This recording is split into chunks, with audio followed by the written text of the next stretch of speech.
the ace of the staff. Let's welcome in Logan Wood. Welcome in Lamont Wade Jr. Honored to have my guest on today, Kyle Harrison. Let's bring a friend of mine in, Pat Burrow. Pat, how are you today? Bill, I'm doing great, man. Glad to be on with you.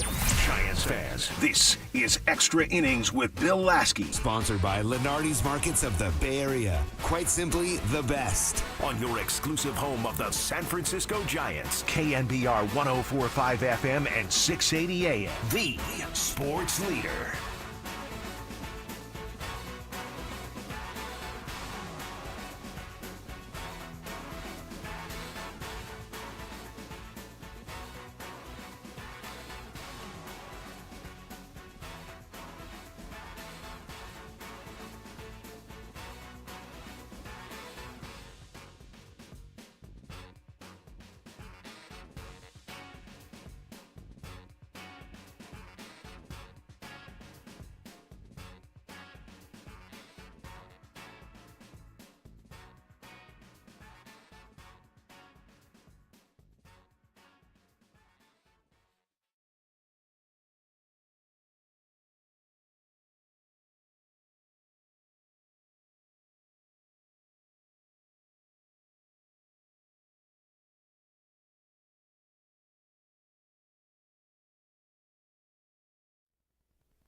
Welcome into an extra inning post-game show with Bill Laskey. Happy Father's Day. Of course, we got to remember that, but the San Francisco Giants lose the third game of a three-game series down in Los Angeles, 5-4, as the game just got over about a half hour ago. But the news came about 20 minutes before the game, and it was a blockbuster trade. Jeff Passan was just throwing those words out. He was on the ESPN Game of the Week talking about the blockbuster trade, as the San Francisco Giants get the 28-year-old Rafael Devers.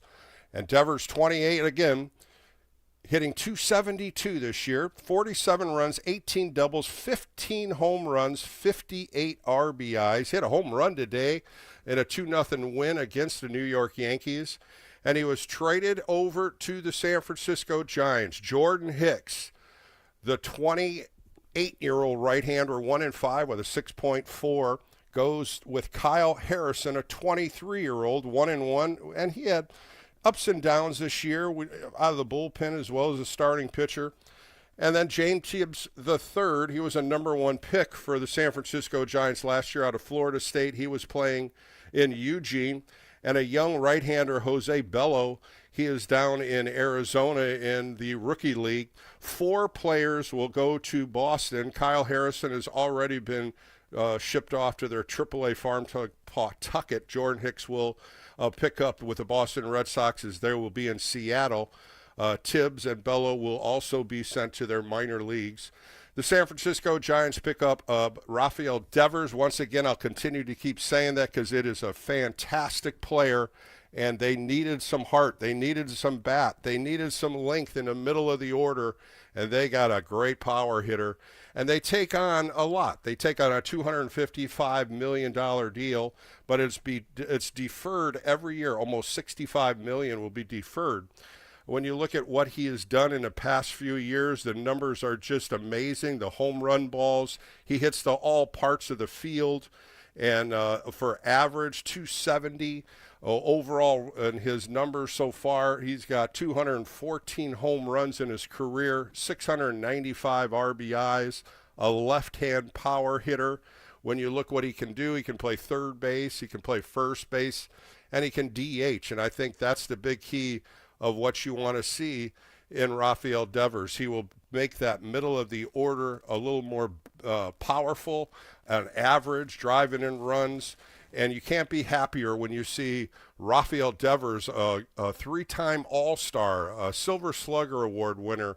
He'll now be wearing the orange and black, and he'll probably be here tonight or tomorrow. Of course, tomorrow a day off, and the Giants will be playing the Guardians for a 3-game series. But next weekend should be really special as the Boston Red Sox come to town for 3 games. And Rafael Devers is going to be very, very excited to play those 3 games as he is now out of Boston. What happens in this trade? You lose a couple pitchers. Jordan Hicks, of course, was a starting pitcher. Really didn't fare well. 1-5 with a 6.4 earned run average. He was on the IL with a foot injury. Kyle Harrison, who was supposed to start the game today, got pulled from the bullpen, and he was taken off. And then what happens? Sean Jelly, guess what? Sean Jelly, you're starting a game. And I thought for the instinct of what he did, throwing 3 2/3 innings, only giving up 2 earned runs, was really good for Sean Jelly, and that spare of a time to be ready and going in there and starting the game. The Giants had opportunities in this game to win it and possibly go ahead. In the second inning, they had bases loaded. They scored 3 in the fourth. In the fifth inning, they also had bases loaded. They just couldn't score. And, of course, Johnson hits the home run in the 8th inning, and the Giants fall short 5-4. The key blow of the game was Andy Pajas from the Dodgers hitting a 3-run home run in the 5th inning off Ryan Walker. News is coming in. A lot of writers, a lot of news. Everybody talking about Rafael Devers. Of course, he was very, very unhappy in Boston. Told the press that he wanted to play third base. He wasn't going to play third base. Didn't want to play first base. And here the Giants make the Blockbuster trade today. Buster Posey pulls the string and gives up 4 players for Rafael Devers. And he's just having a great year. Only 28 years old. He's been in the big leagues 9 years. This is the start of his 9th year.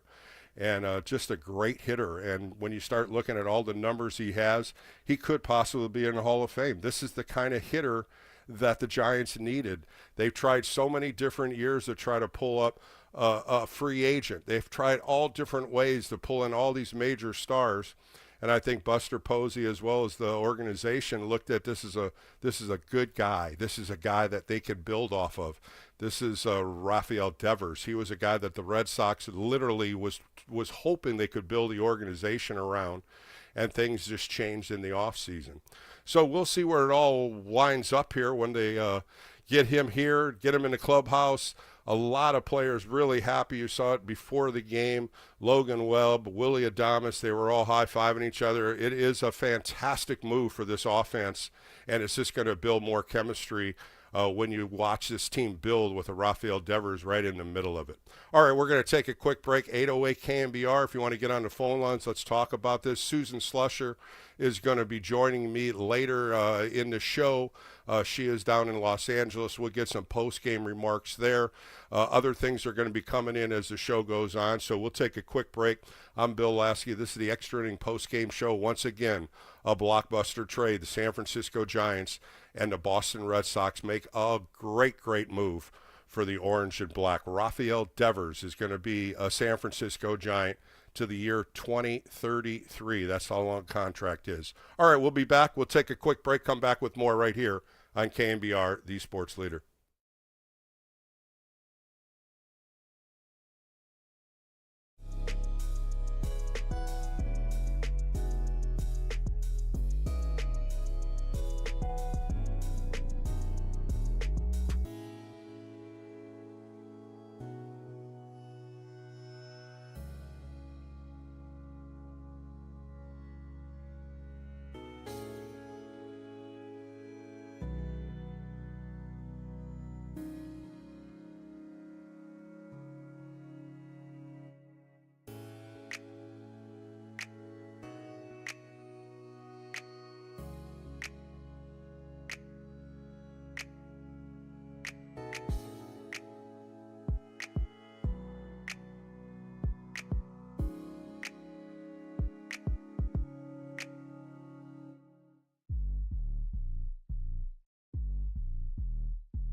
You're listening to the former Giants righty. It's KNBR Extra Innings with Bill Laskey. Sponsored by Lenardi's Markets of the Bay Area. Quite simply, the best. Heard on your Apple HomePod by saying play KNBR.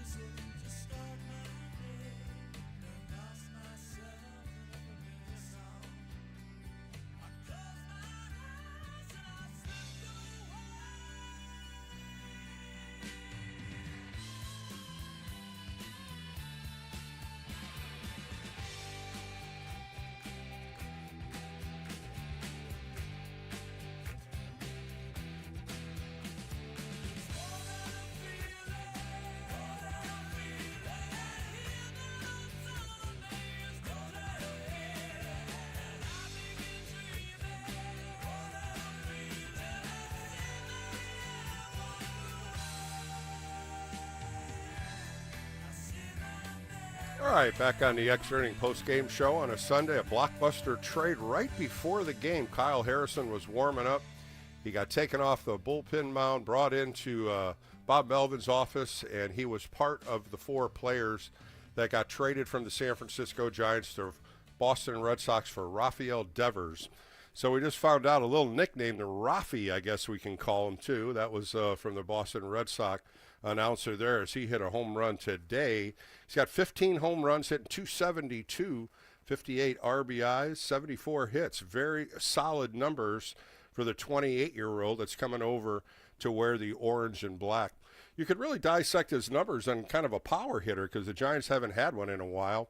In the last 5 full years, going all the way back to 2020, 28 home runs, 33 home runs, 27 home runs, 38 home runs, 32 home runs. Yep, Buster Posey definitely got a home run hitter. And I like what they did at the ESPN game. They kind of overlaid how he would hit at Oracle Park. And I love what I saw. He can hit from left field to right field. He sprays the ball all around. He hits a lot of gaps.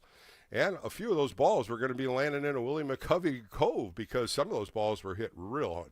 So now the Giants have to figure out where he's going to play. If it's going to be first base, he'll probably play third base since Matt Chapman is injured on the IL. So you'll probably see him starting at third base on Tuesday against the Guardians.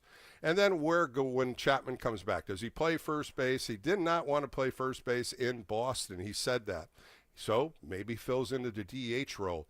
Then you got to wonder what happens with Wilmer Flores. What happens with some of these other players that have had opportunities? But no question, Devers is going to play. He will be on that field every game somehow, some way, and the Giants will make those moves. Got a full board here. We want to talk to Giants fans. We will keep a line open for Susan Slusher, who will be joining us. She is doing the post-game reports down in Los Angeles. We'll get her first thoughts from Bob Melvin and others, and we'll keep a line open for her so we get her on as soon as possible. Let's take some calls on the Extra Inning post-game show. Let's go out to Mark in San Lorenzo. Mark, first caller, what do you think about the Rafael Devers move? Well, Bill, honestly speaking, the jury's out, and we'll see what happens, right? But anytime we lose to the Dodgers, it's not a good day. But to kind of pick our spirits up, they made a blockbuster trade. I actually began the game today listening on the radio, John Miller, Dave Fleming, and they weren't sure that it had taken place because it wasn't being made official.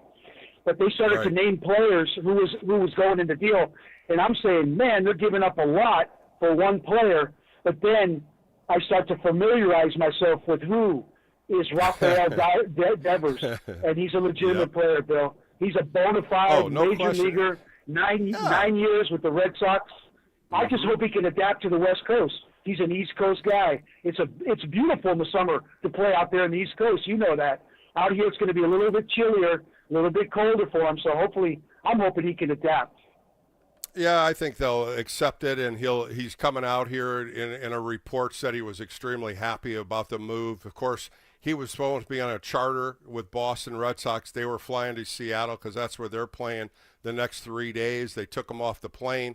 Next thing you know, a report was said he was out the door, and his whole locker was packed up and gone with his vehicle. And most likely he is, he's hanging out in Boston tonight. He'll fly out tomorrow or take a red eye out tonight because he'll get in here first thing tomorrow. They'll probably do a press conference and announce it and talk about it. And a great move. This was something that Buster Posey wanted to infuse this offense, and I think this is a big part of it. A dollar amount, no question. $255 million left on his deal till 2033, but 65 of that million's deferred, so the numbers do come down a little bit. And you know what? You see the Dodgers deferring a lot of contracts. Well, the Giants just deferred one with Rafael Devers, and this is going to be a spark. You never know what could happen next. But I think what they're doing, Mark, is I think Buster Posey saw this offense dwindling last month, and he made a big spark in it today.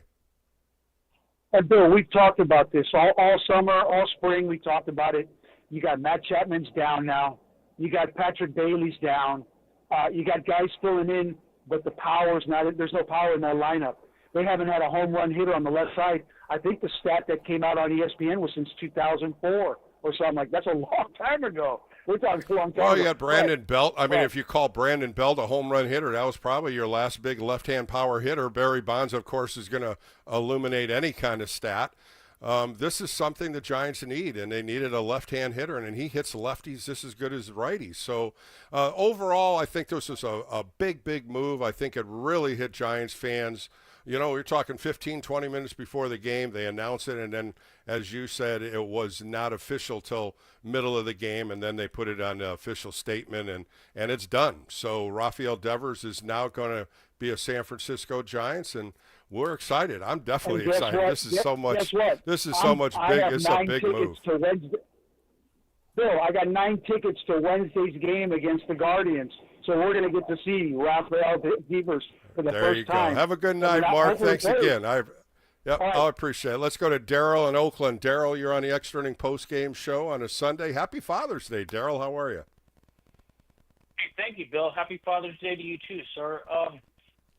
And I'm along with the same theme that you're talking about how Devers, the defensive thing. I mean, I hope that Schmidt's okay after hurting his getting hit with the ball. So Devers, let's just assume Devers plays third base. It Devers? says here that Devers, sorry. It says that he's led the league in errors in the American League for the last 5 years at third base. Well, I tell you put him what's in going on right now. Some things are coming out of the post-game reports, and just now Alex Pavlovich threw out there. Buster Posey as well as Bob Melvin are holding off on talking to Rafael Devers on what they're going to do with him. Either going to play third base first. The biggest thing is they want him to get here. He's going to hold court tomorrow. He's flying in tomorrow. Most likely they'll probably have a press conference on Tuesday. I guess Willie Adames and Rafael Devers are very good friends. And Willie Adames, of course, said we needed somebody like him in the lineup. We needed this punch. This is sure. a great move. And these are all things from players. When players talk about that, when players talk about other players and you know what kind of punch this guy brings to a lineup, and you make Rafael Devers a happy camper, you're going to get more out of him. Hey, I agree with you. I hope that it happens. Giving up Kyle Harrison was I like Kyle Harrison, but I think overall this is probably going to go in favor of the Giants. I hope. I believe so. I mean, a big contract, something that they can hold on to. And, as I said in my open, it's been tough for them to sign free agents that come here. So Buster said, well, I can't get a free agent. I'm going to trade for one. And Devers was there. And they were talking about this, I guess, for a few weeks now. And it came about. And don't forget, Andrew Bailey is now the pitching coach over in Boston. And he had eyes on Kyle Harrison when he was here. So here's a 23-year-old young lefty that could possibly fit in. They sent him to AAA to get started. And, of course, you look at Jordan Hicks, and he will definitely be in the bullpen. But, Daryl, thanks for the call today. I appreciate your impact. All right, let's go to Brian in Modesto. Brian, you're on the Extra Inning post-game show. A big blockbuster trade right before the Dodger-Giant game. Giants couldn't do it. They lose 5-4, but I think this trade is going to make Giants fans pretty happy.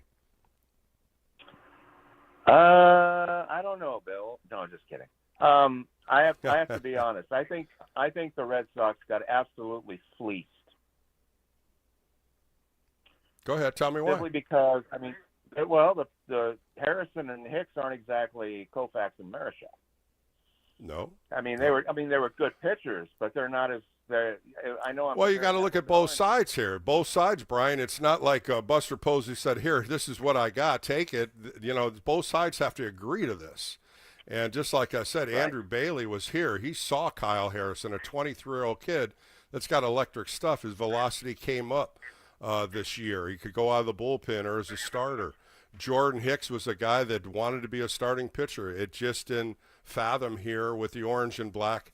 It was a good move to move him in his contract because he had a big lump sum left. The two young players, James Tibbs III out of Florida State was the #1 pick the Giants picked last year, and Jose Bello is a young 20-year-old. When you look at what he's done, and it's only been rookie ball, you look at some of the numbers, 18 innings, 28 strikeouts, 3 walks. So a couple young, talented players as prospects. And then, of course, Kyle Harrison was really the name that was brought up in this trade. Well, I think one thing is very clear. Buster Posey is going for the division.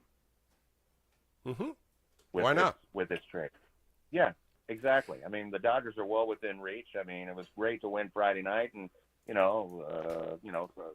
for 13 more games, 12 more games against the Dodgers.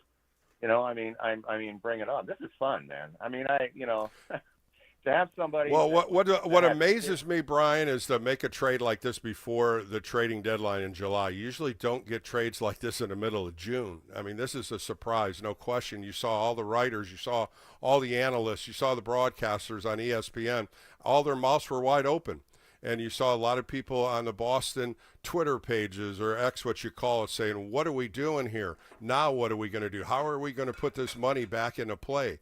It's going to work on both sides, and I think that was one of the things that maybe Boston wanted to get rid of was the big dollar amount. It's $255 million. The Giants took it all on, and we'll see where it all rolls. But, Brian, thanks for the call. Let's go to Saratoga and talk to Bob. Bob, you're on with Bill Laskey on the Extra Inning post-game show. What'd you think of the Blockbuster trade, Bob? Once again, Buster Posey hit a grand slam, and the other two guys that he just brought in are also hitting. So, I mean, Buster is our hero, and it was just the greatest move to get rid of Fargon and have him come in, and he's doing everything right, and he deserves the credit. He sure does, Bob, and to make a deal like this in the middle of June, the possibility of Devers not wanting to play in Boston. You heard him on so many different post-game shows. He wanted to play third base. He wanted to do this, and they didn't want him there. You know, they had Bregman there. They picked up Bregman from the Astros, and that's who they wanted to play third base. Alex Bregman, they pushed in front of him.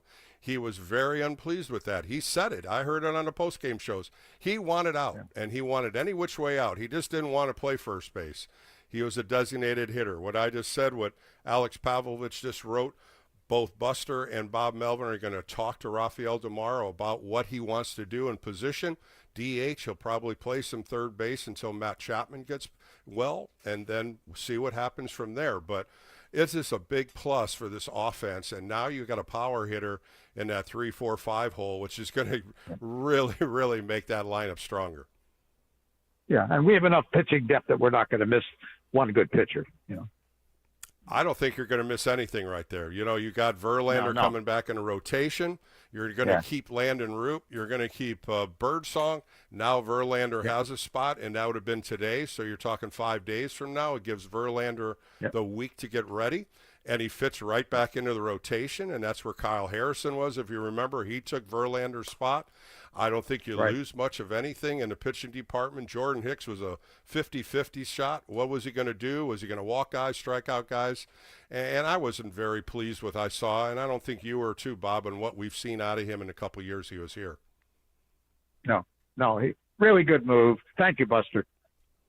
Yep, I appreciate it. Thanks for the call, Bob. I really appreciate your time. All right, we're going to take a quick break and come back with more phone calls. Susan Slusher will be joining us down from Los Angeles. I'm Bill Laskey. This is the Extra Inning Post-Game Show.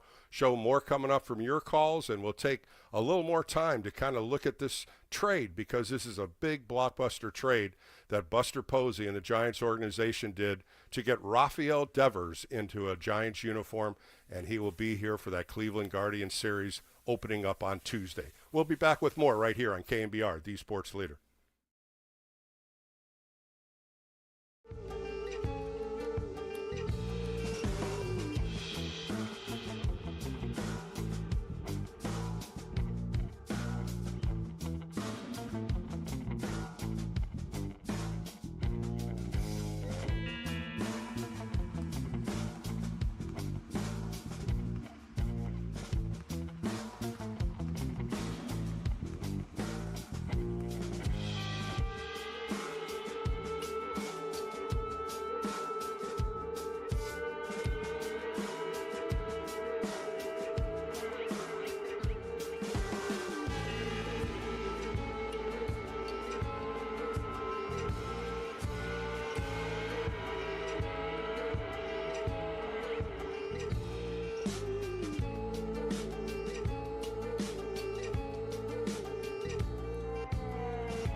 From the mound to the mic, this is KNBR Extra Innings with Bill Laskey. Sponsored by Lenardi's Markets of the Bay Area. Quite simply, the best. Hear him by saying to your smart speaker, play KNBR.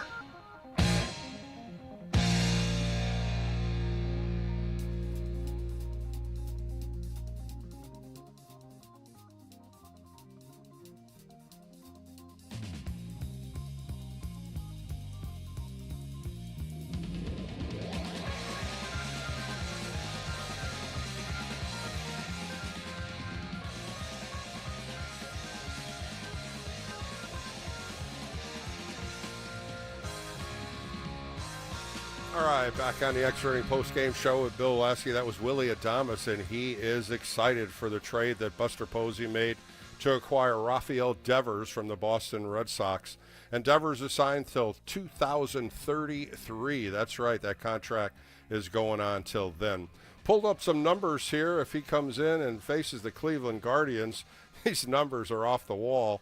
His lifetime numbers in facing the Cleveland Guardians, 39 games he's faced them, has a .335 batting average, 13 home runs, 29 runs, 30 RBIs, 10 doubles, 1 triple.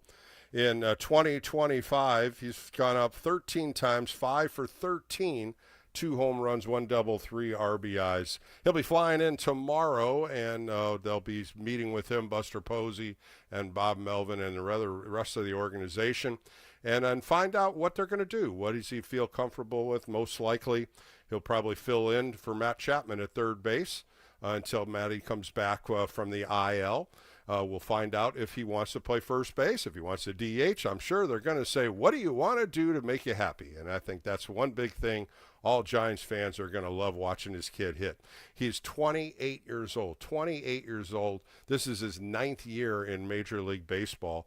And when you look at numbers, 214 home runs already, 280 lifetime batting average, 695 RBIs. This is the player the Giants need in this batting order. This is the guy that's going to open up a lot more opportunities for the Elliot Ramos, the Casey Schmidt, he got injured today, Willie Adames, Jung-Hoo Lee, all these guys in the top of the order are going to now strive with him being the third and fourth hitter. All right, let's get back to the phone lines. We'll wait on Susan Slusher. She's going to come back from L.A. and talk to us a little bit, the post-game show, and we'll move on. All right, let's go to Howard in Belmont. Howard, you're on the Extra Inning post-game show with Bill Laskey. A big blockbuster trade before the Giants game. Giants ended up losing 2 out of 3 against the beat L.A. team. How are you? Hey, Bill, I'm doing great. It was great running into you earlier today. Congrats on the new pup. I had to tell you that. I was with my brother-in-law, Steve, and big blockbuster trade. Really shocker. I think Buster's on the move. Really fantastic. My question to you would be kind of twofold.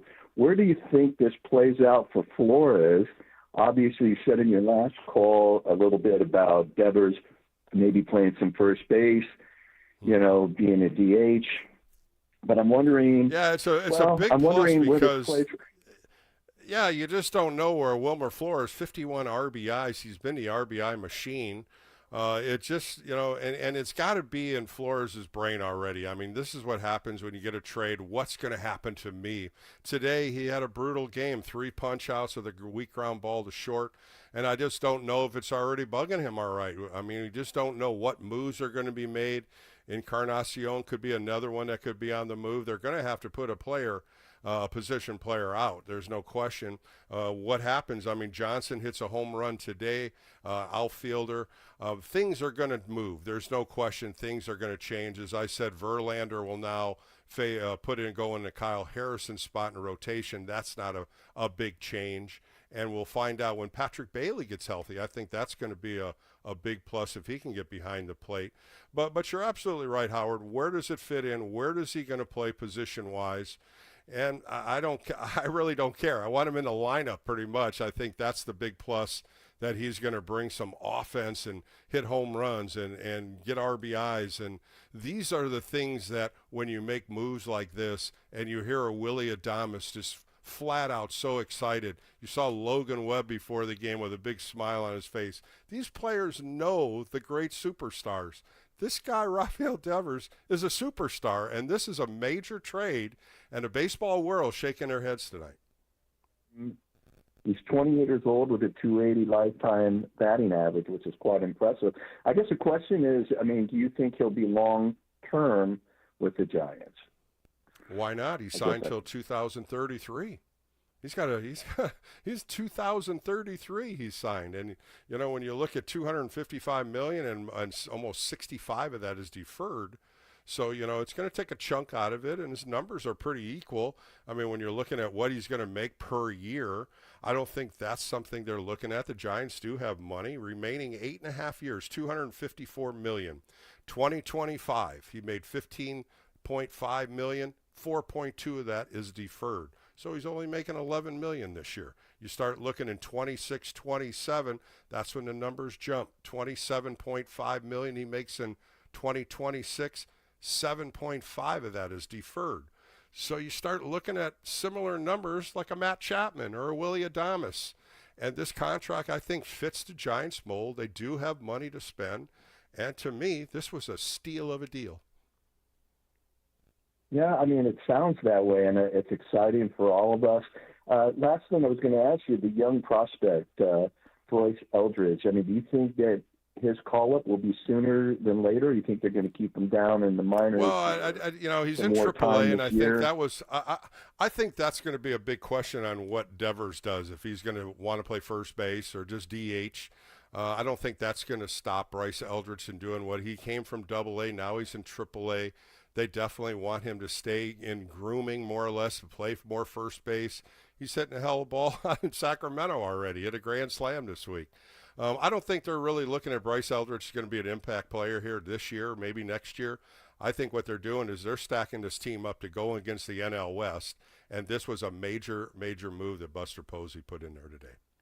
And you're not worried about the rotation at all? I mean, we wish Harrison and Hicks, we wish them all the very best, of course. But well, you also have a young man in AAA named Carson Whisenhunt, Howard, that's a pretty good pitcher. And he's on the verge if something happens to Verlander or anybody else in the rotation. You also have a very good young prospect in Carson Whisenhunt in that flavor of filling in if there's an injury or not. But, Howard, thanks for calling, man. It was great seeing you today. I appreciate the call. Seeing you, too, and congrats on the new pup.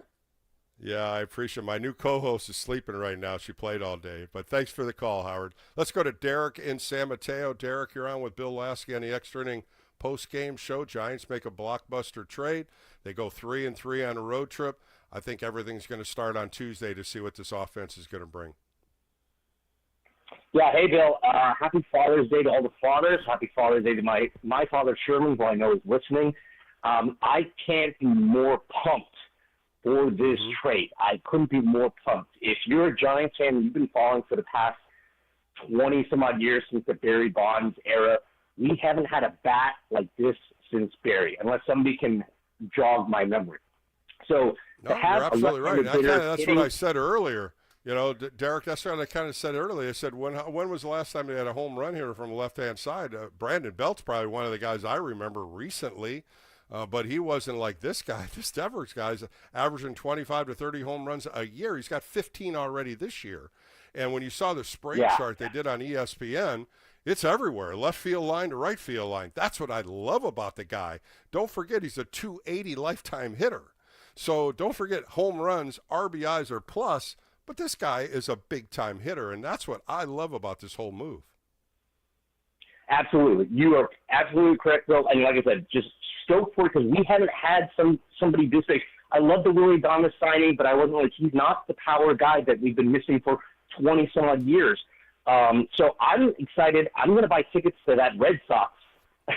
That weekend series next weekend. That's going to be a hot one there. That is going to be a fun series.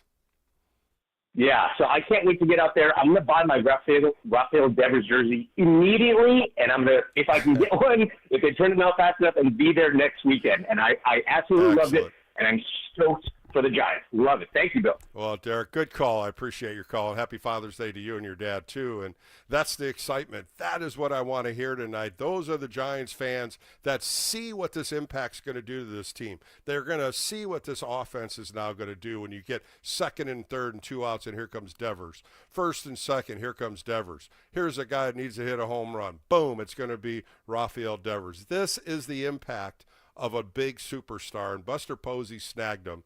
And he's here till 2033. That's right, 2033. Willie Adames, Matt Chapman, Rafael Devers. Pretty damn good right there. All right, let's go to Robin. He's in Ventura. Robin, how are you? It's an extra inning post-game show with Bill Laskey. Good trade. What'd you think? Hi, Bill. I'm female, but that's okay. Well, a couple people, that's okay, Bill. You're great. I love you. So it's the second time I've had the privilege to talk to you, sir. I appreciate you calling in. Good. I might call more now. I was a little concerned about the pitching, but you kind of you brought me down, Wizen Hunt's down there in AAA because, all of our 5 starters aren't going to be healthy the whole year, and I was worried that we had to give up Harrison, at first. Mm-hmm. But I'm a little more happy now. I'm just a little concerned about Wilmer and Schmitty because Wilmer's carried us up to this point. Wilmer's carried us quite well, I think. 100%. I agree with you, Robin. And like I said, Casey Schmidt got hit today pretty good. Hit the I same know. shin that he hit the other night, and it's not good. So you might see him on the IL here. And, man, when you hitting the shin, I mean, we talk about it when you hit the corner of your bed. But these are 95-mile-an-hour fastballs coming off a full swing. And it hit him. I mean, in baseball terms, they'd say sniper got you because that's how hard it hits. And when you fall over, man, when trainers are coming out to you, you can't stand up, and all that pressure's hurting. I know. I was glad that they took him out of the game. I thought that was a good move. He's been but did really they do X-rays already? To the did they do the X-rays on him? I'm sure they will. Broke? Yeah, they probably did some quick X-rays. They'll fly him home, and then they'll probably tomorrow X-rays, MRI. They have to do the whole full recap on it because that's the best way to do it. But, man, did he have a nice series in Colorado. Hit 2 grand slams, of course, the one off Hernandez. But still, you still got to go up there and hit the ball, and he's played very well for the time Matt Chapman's been injured. That's what I'm concerned about. Schmitty and Flores have been doing well for us, and I just hope when we get Devers, they don't forget who's kept us up pretty much in the pennant race already, Yeah, I think the strength is going to be there. You're going to strengthen your bench a little bit more.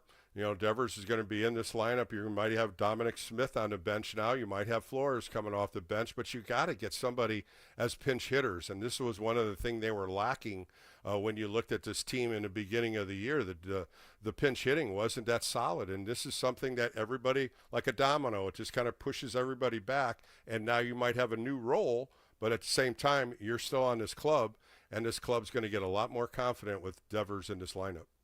Well, now we got $400 million invested into 2 third basemen. They're pretty good, huh, Bill? Robin, when's our contract coming up? I don't know. I hope so. I have to win a lottery for that kind of money, right? I know, man. I'm glad Johnson finally opened the checkbook up there. I've heard all for the last 3 years, the Giants are loaded with money. Well, start spending it, man. Well, you got the right guy up there. He's a baseball guy, and I think that's the key here. I loved what I think Dave Fleming said, or John Miller, when he said both these guys from Boston and the Giants are baseball guys. They know each other. They're players. They know the impact of different players that can help your club. And I think Boston wanted to get rid of the contract. He was not happy there. They picked up some pitchers. They picked up 3 pitchers in the deal. The Red Sox are light in pitching. They picked up 23-year-old Kyle Harrison. And I keep throwing this out there. Andrew Bailey, who was the pitching coach here with Gabe Kapler, he's now with Boston. He knows what Kyle Harrison has. And I think that was a big part of it. When you start going through all the different articles that are people writing, Kyle Harrison was the number 1 guy that had to be in this. I guess so. I guess he's going to probably come back next weekend and show us what hopefully he doesn't show us what we gave up. I hate to say this, Robin. They've already optioned down to AAA, so he'll be in Pawtucket. He will not be here next weekend, but Jordan Hicks will. Jordan Hicks will go right to the team up in Seattle. That was something that I was kind of surprised at, but they must see something that they have in their rotation that they may not need another left-hander, but at the same time, here's another guy that'll go to AAA, get settled in as a Red Sox, and they'll have eyes on him every time he goes out there. But Robin, thanks for the call today on Father's Day. I appreciate it. All right, let's go to Austin with Matt. Matt, you're on an Extra Inning post-game show. Kind of lost you there, Matt. How's it going? I'm doing great. There, Matt? so not only good. Yeah, I'm here. Can you hear me all right? I got you now. Yeah, I got you now. Thank you. I was going to say, just not only a great day for us Giants fans, but what a great day to be a Bay Area sports fan. I'm trying to really remember the last time I felt like this, and it's a really great feeling. You know, when it was played out, and I think it took everybody by surprise. You saw the ESPN announcers doing it. I had my radio on, listening to John Miller and Dave Fleming because Kruk and Kuiper off because it was ESPN. And I think it took everybody by surprise. I think with Kyle Harrison warming up, nobody knew who was going to pitch. And here's Sean Jelly, here, give me the ball. I mean, those things happen in baseball where the heartbeat gets faster. And I thought Sean Jelly threw well today for 3 2/3, not knowing he was pitching. But that's kind of the bullpen guys. You're ready when they need you. But the impact of it, how close it was to game time. And then when Buster Olney went over to Bob Melvin and said, when did you know about this? And he said 15 minutes ago. So that's what happens in these deals. That's what happens when somebody goes, done deal, we'll do it. And that's exactly how this game started off, with the Giants clubhouse and the dugout all happy. But then now they had to play a game, and they almost pulled it off. And I wish they would have. That would have been frosting on the cake. But still, 2 games out against the Dodgers. The Dodgers are now playing the Padres. The Giants can do something against the Guardians and maybe get back in the race this week, because they got the Guardians. Next weekend's going to be great with the Red Sox, and then the Marlins come in. So, overall, what did you think of the move? Were you excited? Were you kind of in shock? Yeah, well, you see, I'm down here in Austin. It was actually kind of funny to be out in public because I'm surrounded by quite a few Dallas Mavericks fans. And one of the guys that was sitting next to me, he was kind of reminiscing back on that Luka Doncic trade, and he said he'd be lying if he didn't feel a little PTSD from that happening to him and all the rest of the Mavericks fans, which I thought was a very funny sentiment. That's pretty good, though, when you think about it. That's pretty good, because those are big impact names, and there was no doubt Dallas, the Lakers, that was a huge, huge trade. Today, I think a lot of people in the American League, especially with Boston, taking 3 games from the Yankees, and Devers hits a home run today, they were flying. He was on a bus. They were going to a charter to fly to Seattle, and they pull him off the bus. That's how these trades made. People just don't understand. That's baseball. That's how, when you're talking about a business and they make the deal, it's done. And that's what happened today. Yeah, and Bill, and so my question is, like you said, the business is, I think one of the more refreshing things to see this year as opposed to last year is, Buster and Bomel sticking with the same guys and kind of riding with very similar lineups day after day. What do you think these next few weeks look like to try to evaluate where Devers kind of mixes in as they look to get Chapman back and everything else that's in place? Like, what does that look like to try to solve that puzzle? I think that's why Alex Pavlich keeps throwing out here that they haven't even discussed it, Bob Melvin as well as Buster Posey, on what they can do with him. They said they're going to have the first discussion with him when he flies in tomorrow, talk about where he's comfortable at, and just like what you said, with Chapman out, he'll play third base, and then what goes from there? DH, first base? He didn't want to play first base in Boston. So he's here now. He's happy. He's going to play here. How can you make him happy? What position does he want to play? Of course he wants to play third, but you're not going to take the platinum gold glove winner Matt Chapman out of there. So he's going to have to realize he's either going to have to DH or play first base. Now, what does that do with Flores? That punches Flores out of there. What happens with Dominic Smith at first base? These are all things internally they're going to throw around here. Don't forget, tomorrow is an off day, which could help this Giants organization, where they sit down and they look what they have. And just like you said, how can we put this puzzle together? Because now we got a premier hitter in our lineup. Great. Well, and then do you think they're one move away, or you think Buster's done with making any big moves? Or I don't think he's done yet at all. I mean, this is a major dollar amount. I think there's possibilities of maybe a backup catcher. I don't think he's real happy with what Logan Porter does or Kinsler. I think those two guys are really helping him right now till Patrick Bailey comes back. You also want to strengthen your bench as a pinch hitter. I don't know. I'm not in the front office. I have no idea. I'm guessing like you are. But at the right now, I never saw this one coming. I don't think anybody did. This was behind the scenes. That's what I like about Buster Posey. That's what I like about the whole organization. When you make a trade, when you do this, the cards are to you, just like a poker player. All of a sudden, the cards come down, and you see everybody wide open eyes and wide mouths going, wow, what just happened? And I know that's what happened. I did it. You did it. Giants fans did it. And I think all of Major League Baseball did it when they saw this happen. Well, thanks so much, Bill. Hey, have a great night, and thanks for being the voice guiding us through such an exciting night, such an exciting time. Thanks, Matt. I appreciate your time. All right, we're going to take a quick break here. Got a lot of phone calls still on hold. We're going to keep them going and see what you guys think. Giants fans, of course, the big blockbuster trade today. Rafael Devers is coming to the San Francisco Giants. The Giants trade Jordan Hicks, Kyle Harrison, James Tibbs III, and Jose Bello to the Red Sox. Rafael Devers will be in that uniform on Tuesday, the 17th, when the San Francisco Giants entertain the Cleveland Guardians for a 3-game series. All right, we'll take a quick break, come back with more. I'm Bill Laskey. This is the Extra Inning Postgame Show, and this is KNBR, the sports leader.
This is KNBR Extra Innings with former Giants right-hander Bill Laskey. Sponsored by Lenardi's Markets of the Bay Area. Quite simply, the best. Hear him on your Apple HomePod by saying play KNBR. Play KNBR.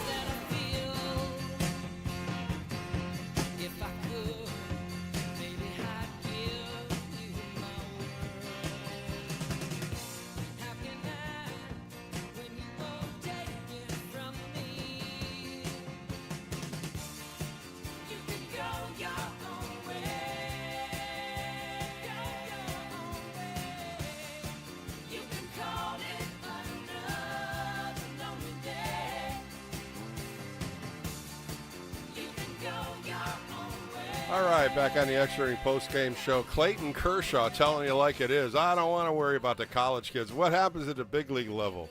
And once he heard Jordan Hicks, Jordan Hicks can throw. Well, let's see what he does in Boston, especially coming out of the bullpen. That's going to be interesting to see how he does it back in American League. Don't forget, he pitched in Toronto before he came over here as a San Francisco Giants. Kyle Harrison also a 23-year-old kid. Logan Webb, in a couple thoughts here on some post-game remarks, gave him a big hug and said, don't worry about things. You're going to be a star and keep your faith up. And, you know, that's the friendship. That's the bond you get from pitching staffs and friends, and it goes a long way. These guys work out together all winter, and once a guy departs, you don't see him again until, you know, the opposition comes in, and he's not going to be here next weekend. And he got demoted to AAA, so that's where he will start with the Boston Red Sox in AAA. But who comes here? Rafael Devers. Man, I'm just so excited about this. I hope Giants fans are. This guy can hit. He can flat out rake. And you start looking at his numbers, 280 lifetime.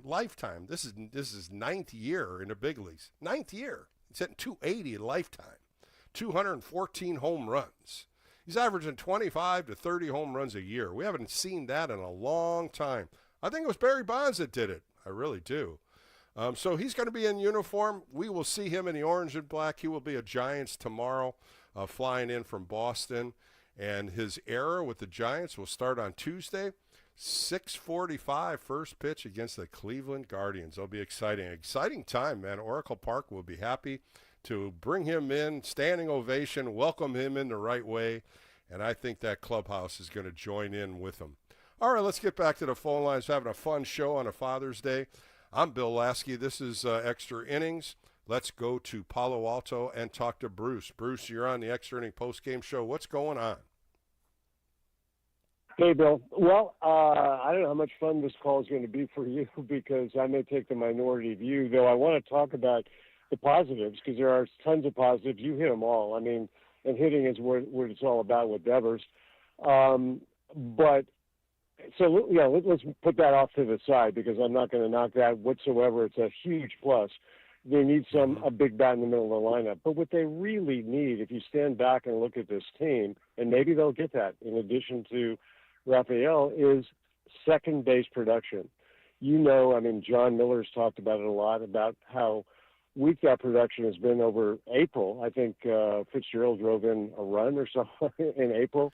Yeah, today. Well, today, his good, first double he had today, he's been scuffling. I mean, it's going right down the hill, too. And you might see Casey Schmidt play second base also. You got some people that can fill in there. Who knows? There might be another move there to get a veteran second baseman. What Buster Posey's done here, and I love how he did it, he pulled back. He really pulled back, and now he's just analyzing what he has.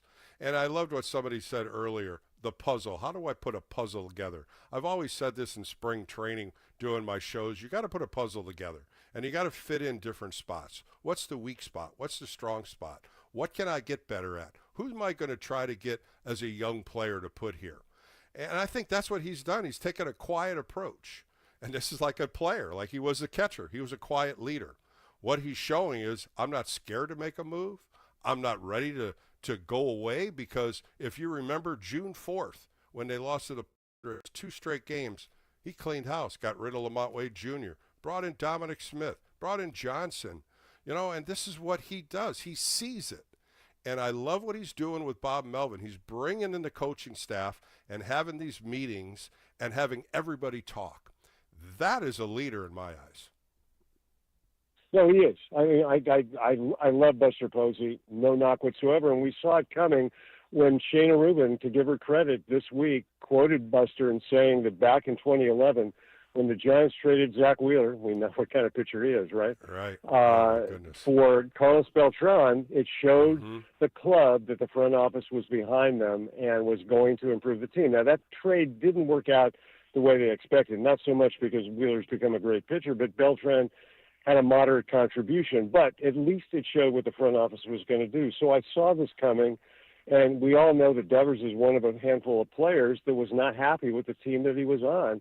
But it also bothers me that he was not a professional player when it came to being willing to play first base when Casas went out with a severe season-ending injury for Boston, and that ticked Boston off. And I think it would tick Posey off if a player on his team right now, and it's not going to happen because they're all terrific guys, were to say, no, Buster. I mean, Casey, right? Casey Schmidt's a third baseman, but he's been more than willing to play all over the field, and and Posey and the whole team loves that.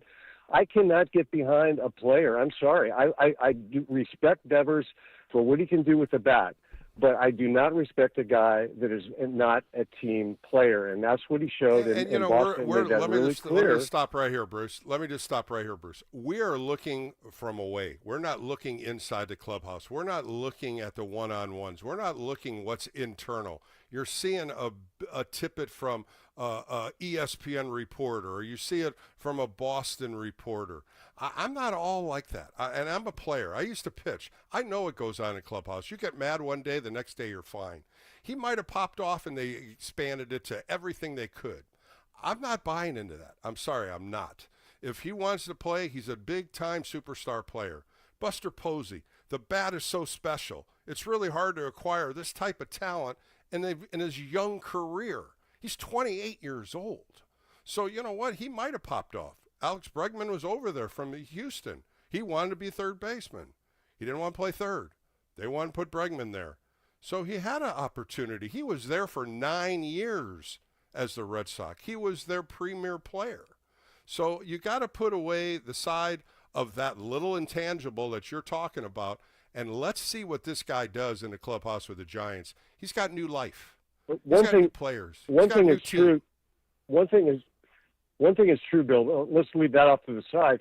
Is the reality is they went after Bregman because Devers was rated as the worst starting third baseman in all of baseball defensively, and we know that Posey believes in defense and pitching being so important. So let's see what happens.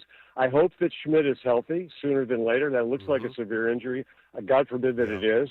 But let's hope that he gets a chance to be playing third base. Maybe he comes in late in the innings and plays his 8th and 9th inning, and Devers plays until Chapman's back. I don't know. But Devers is not going to bring you the glove. He is going to give you a tremendous bat. You're right. The best bat probably since Barry Bonds batted from the left side for this team. And we'll see where it goes. You know, if he doesn't want to play third or first and he said, I want a DH, you put him there. This guy is talented. He is a bat in this lineup that's going to make this whole lineup better. There's so many good things coming out of X tonight from different players talking about he is a good teammate. Dominic Smith said, I saw him in Boston. He's a good guy. He's going to build chemistry in this team. And you know what's going to build chemistry? Getting 3 knocks a game, getting 2 knocks a game, driving a ball into McCovey Cove. That's going to build his chemistry in this team. And we'll find out. That's all we can do. But I'm telling you what, I'm excited with this trade. I'm excited to bring Rafael Devers in an orange and black uniform, and I can't wait to watch him play on Tuesday against the Guardians. All right, let's go to Foster City and talk to Isaac. Isaac, you're on the Extra Inning Postgame Show with Bill Laskey. How are you? Doing well, Bill. I'm trying to think back to a time where the Giants had this big of a trade, and the only thing that could come into my head was 2012 when they went after and they got Hunter Pence, and that's kind of the impact where they go get a guy who's going to be just a stud for the Giants the next 10 years, hopefully. And I mean, the last caller mentioning his character, he played 9 years for Boston. They signed him to a $300 million deal, and in year 2 they brought in another third baseman instead of him playing. So if I was a player, I'd probably feel a little slighted too. He said they asked him to move to DH. He moved to DH. The minute Tristan Casas got hurt, they said, oh, now we want you to play first base. So I mean, you give a team 9 years of your career, and they're asking you to jump around like that, and you're a perennial all-star player. You know, I don't 100% blame him. Also, this is a new team, new ball club. He's going to be, you know, I don't think he's going to be the same guy. I think sometimes you get a little bit, you feel like you have a little more with the front office when you've been there for a while. You know, Buster brings you in. I don't think he's going to be mouthing off to Buster Posey or Bob Melvin to start off. And I think it's going to work out well for the Giants. And I think this is I do too. one of the best trades. And the other thing, Isaac, that you said that I liked was, you know, he's there 9 years. They were putting this team together for him. He was their premier player, if you remember, 3-4 years ago. This was the team that the Red Sox were building around because he's that good of a hitter, a .280 lifetime hitter for 9 years. He's busting the crack of the bat a lot. And I think what they did is they just got tired of him not being happy. And they saw this $255 million deal left on the table, and they said, who's our taker? Does anybody want him? And Buster Posey, 2 weeks prior, started talking about it. And I still go back to Andrew Bailey. I think Bailey looked at the pitching staff and said, who do you want?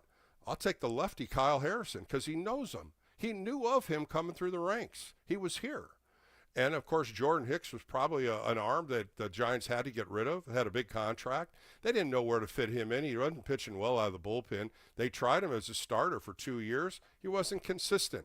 So I think that was an arm that they had to get rid of. They had to get moved with the contract. But the young kids, Jane Tibbs III is a young college kid out of Florida State, and he's hitting the hell out of ball in Eugene. He is going to be a top prospect. And the other kid, Jose Bello, is only a 20-year-old that's playing in rookie ball. But you start nitpicking guys. When you start going through the prospects, here's a list of prospects. Here's a list of prospects. They just don't go in and say, here's this guy, this guy. Boston came in here and looked through the whole organization and said, what do you want to look for? What do we need? They took 3 pitchers. So you know their pitching isn't strong in Boston. And look, I think also I could go into a long list on Boston's front office and some of the trades they've made. And look, they needed a first baseman, and they didn't get a single first baseman in this trade. So I think that Buster Posey absolutely fleeced Boston on this one. And I get, you know, Rafael's contract is big, and I love Kyle Harrison, and I think out of most Giants fans will say we wish nothing but the best for the kid. We hope he's an all-star and a Hall of Famer. But he was the number one to go. We weren't going to give away Birdsong. You weren't going to give away Wizenhunt. So next on the list is Kyle Harrison, and you know he's hopefully going to do really well. He's in a different league now. So as much as I loved him, kind of don't care about him. And look, I think Rafael Devers, the thing that excites me the most is his oppo power. He has been the balls that he hits off the monster at Fenway are going to be home runs here. I think you talked about it earlier, the ESPN broadcast. I was watching the game on the way home from work. They had it as 11 of his doubles would have been home runs at Oracle Park. 11. Yeah. And you know, that's what's good about a good hitter. You know, Isaac, when you look at good hitters, and Buster Posey has making comments, this guy's got an electric bat. He can go from left field to right field. That's one big thing. When you start looking at a guy hitting 280, you throw a ball away, it's going to be in left center. You throw a ball farther, it's going to be down the left field line. When you can do that at 28 years old and be this good of a hitter, a 3-time Silver Slugger winner, 3-time All-Star, why not get an opportunity to build your team around him? He is the same kind of guy as Willie Adames, a very big-time cheerleader. They love the guy, and this is why I'm saying we all hear little snippets about, oh, he's doesn't like it here, doesn't like it there. I don't even believe that crap, because here's a guy coming out now, and he's looking at the NL West going, we're only 2 games behind? Really? Okay, let's go. And I think that's what Buster Posey's saying. Hey, we got an opportunity. The NL West is there to take. And right now, with the Dodgers playing the Padres for 3 straight games and the Giants are playing the Guardians, let's make a move. Let's build off this next homestand. I think what's incredible to look at is where we started to where we are now. I totally believe this was going to be a rebuild year for the Giants. I thought we're going to give time for the young guys to develop in the big league. We were going to be right around that 500, maybe a little bit over 500 number. But I don't think if you'd asked a Giants fan, hey, you're going to be 2 games back of the Dodgers, and now you're adding a 3-time Silver Slugger to your lineup, how you think that's going to happen? We would all laugh in your face and said that's not a chance. And now you've got your big 3 for the next. You got your big 3. You and who else? And you're still going to build. You still have time to build. You still can go pick a player here and there. Still have money. Yeah. I mean, they're not spending Dodgers money on these guys. They're spending money for sure, but they're not, breaking the bank. And that, I think, is really something that Giants fans have a lot to look forward to. And they have a good farm system. And I am very much excited for the future and can't wait to go see Rafi when I go to the game on that Friday night when he's playing the Red Sox. I'm excited. That'll be a fun one. Isaac, thanks for the call. Good stuff as always, and I appreciate your time on a Sunday evening. When you start looking at Rafael Devers and what he's been doing this year, listen to these numbers. In 73 games with the Red Sox, 47 runs he scored, 18 doubles, 15 home runs, 58 RBIs, a 905 OPS. He ranks inside the MLB top 10 in RBIs, tied with third with 58. On-base percentage, 7th in Major League Baseball with a 401. And walks. He's walked 56 times, and that's second time. That's number 2 in MLB. So if you don't think Buster Posey looked at all these numbers and said, we're going to get this guy in our lineup for the rest of the year all the way to 2033, and you're going to give up 4 players, I got to pay this kind of money, let's put the chips in and ride them, because I'm right there with you, Buster Posey. That was a steal of a deal. I am so excited here looking at these numbers, knowing that Rafael Devers is going to be here till 2033. And where does he play? We'll figure it out. I don't think Giants fans are going to worry about it. I don't think Bob Melvin's going to worry about it, and I don't think Buster Posey's going to worry about it. Because what Rafael Devers does at third base, first base, or DH, you got a legitimate power hitter. You got a legitimate 280 hitter in the 3, 4, or 5 spot. Where is he going to hit? We'll find out. He's going to be in this lineup on Tuesday against the Cleveland Guardians. All right, let's go to Wheatland and talk to Bear. Bear, you're on the Extra Inning Post-Game Show. A little longer show tonight, but I'm very excited in what Buster Posey did to bring in Rafael Devers. Hey, Bill, it's Bear from Reedley. Now, Reedley, remember me? It's been a while. I do. I'm really pumped about this pickup by Posey and the Giants. To me, what's really interesting is what it's going to do for the rest of that batting order, and where do you put them? I mean, I'm thinking, is it going to be cleanup? But I'm thinking it's really, what do you do with Ramos? Have you thought about that at all, and how they're going to set up that lineup? He's going to hit against lefties or righties, so if he fits in the third spot, Ramos was leading off, don't forget, then Jung-Hoo Lee got up there. Yeah. So it's going to really be where he really feels comfortable at. And the big league, the big league level, we always think, and I always did, the third hitter was the best hitter. It's really the second hitter. The number 2 hitter is really your best hitter in the lineup. It's changed in so many different ways. And I look at this, and he could be your number 2 hitter. You could put Ramos leading off. You could put Devers hitting second. You could do Ramos third and put Devers second. I don't know. It's our guess, because we won't know until they sit down and figure out a lineup where he's comfortable with, who he comes with. And he may slide in between 2 right-handers, because I love that when they put lefty-righty, lefty-righty. I love that when they put a lineup in. Today they did it. Jung-Hoo Lee lefty, Adames with right, then left, then right. So, it is something we'll look at, and most likely it may change. We don't know. But when he gets here, he's going to be so excited to wear a new uniform. He's going to be in the National League. He's been in the American League for 9 years. There's going to be some excitement come Tuesday when he walks on that field. I agree. I don't know where I'd put him in the lineup either, but I just know that it's really going to help.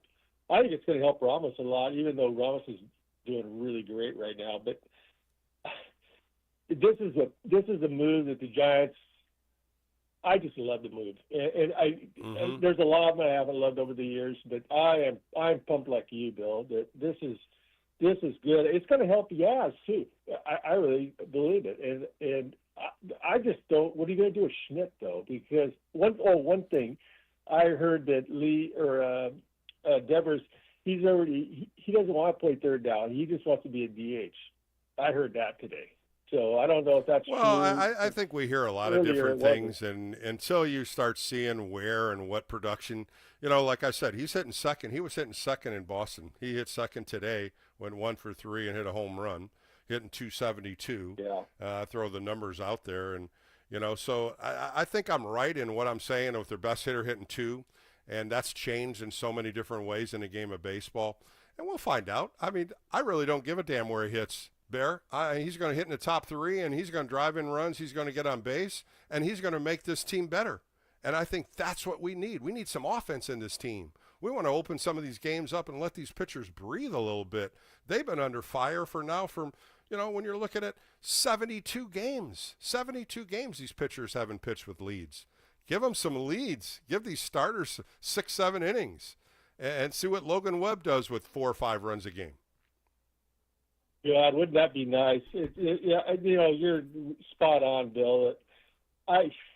Their pitching has kept them into the season where they're at right now, which is really hard to believe. I don't think anybody in their right mind would have said, as of yesterday, that the Giants would be, tied for first or whatever it was yesterday. Yeah, it was on Friday. It was Friday, and they lost a couple.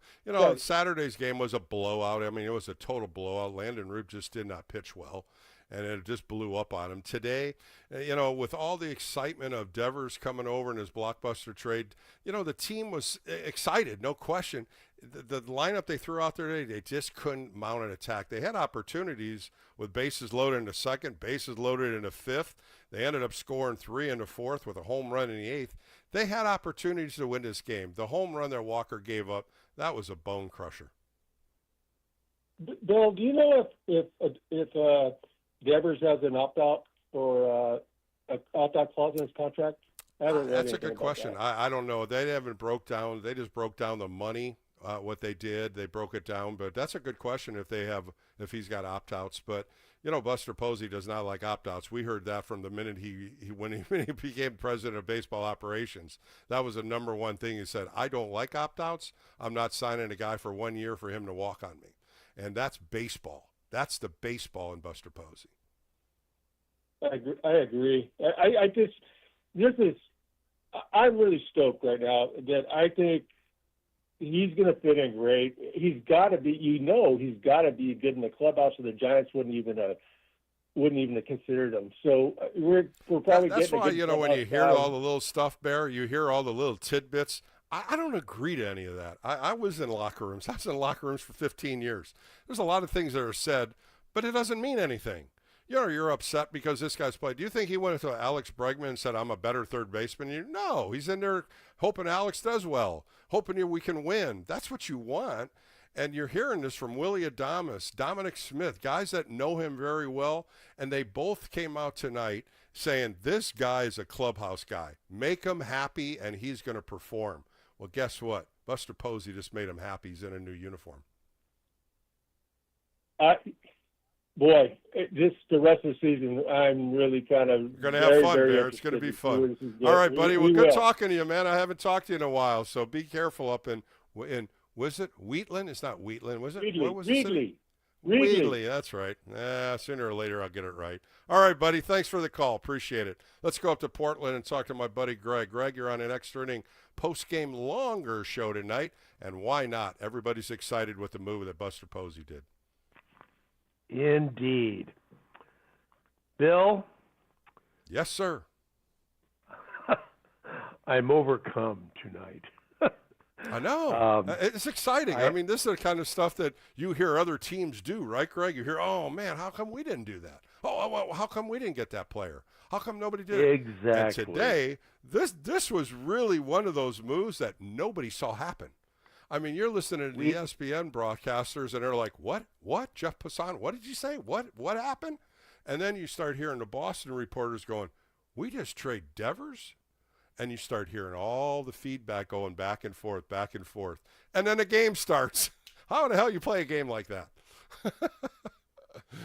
Well, exactly. Today, normally, on a day when both my black and orange teams get, first of all, the Dodgers, who I have no use for, beat the Giants again the way they did. Yeah. And then Oregon State got humiliated because they played bad Little League baseball in the World Series today. Yeah, I didn't really have time to watch it. Well, you didn't want to watch the Beavers today. Yeah, I heard Arizona lost too. A bad day who's for left the in black it? and orange. Greg, who's still in it? Well, it's double elimination, so the only team that's gone as of this evening is Arizona. They lost their second, in a row today, unfortunately for them, and now the Beavers are in the loser bracket. You're 1-1, and it's just. And I love college baseball, and on we go. Anyway, normally I'd be down. Dodgers, I hate them. The Beavers lose in Omaha. But this trade... But then Buster Posey puts a smile on your face, Greg, right? Precisely. Because we have joined the arms race. We're now like other big market, big-time teams. We're putting money down. Right? We're making good trades. We're taking some risk. And it's exciting because, first of all, I think this is a good move. But we've got a front office now with Buster Posey, not Zahidi, that knows baseball, is a good judge of talent. Baseball guy, right? He's making baseball moves. There's risk involved. Sure. Go ahead, Bill. No, I'm just saying, I think he did the right thing in seeing an opportunity and seeing what his offense had. I go back to June 4th when he made a couple moves, and he did the right moves by picking up Dominic Smith, putting Johnson in the outfield, a little more speeder, brings up Kinsler. I think these were good moves, solid moves, not big moves. Today, he put himself on a big move, maybe, and there's a lot of people talking about it, no question. No, I got ESPN on just like you, and listen, this is East Coast stuff, so it's the center of the universe, don't you know? And everybody's paying attention to this stuff. And I read the Boston Globe. I got friends in Boston. I was at Fenway in September, watched the Orioles and the Red Sox, watched Devers. This has been boiling and simmering for some time. But I think Devers, who has a reputation of being testy, sometimes a change of venue changes these players in all sports. And I wouldn't be surprised if him... That's what you got to do, Greg. You make them happy. You make them happy, and you face up to the fact. Bruce, who was on a while ago, I really respect the guy. The guy knows baseball. And I'm old school too, but this is a business, and if sometimes you bend your internal rules, and this guy, maybe if we work with him, it'll be okay. You can play a little bit of third base, and we might ask you to play first base every once in a while. But if he's happy being a DH, and he's winning, and he's looking at October baseball, and not only that, maybe winning the damn division, things change. He's also coming to a great whole city. Different look at, too, Greg, a whole different league, a whole different way of facing different pitchers. The NL West is still open to win. What the Giants did today has made the grounds a little more equal because they saw a little offensive woe. Well, they got a 280 lifetime hitter, Greg, and it's working out. But thanks for the call. I really appreciate your time today. Somebody texted me, my good friend Chris texted me that if there's deferred money, that there's no opt-outs. And there's deferred money on his entire contract. So there is no opt-outs. And that's a good move right there. So the San Francisco Giants have Rafael Devers until 2033. 255 million left on his contract that he signed. He signed a 10-year deal a couple years ago. 3-time All-Star. Just remember that one. All right, let's go to Jack in Oakland. Jack, you're on the Next Earning Post-Game Show a little late night. Did you have a good day with your dad? Yeah, we went to Uncle's Good. house.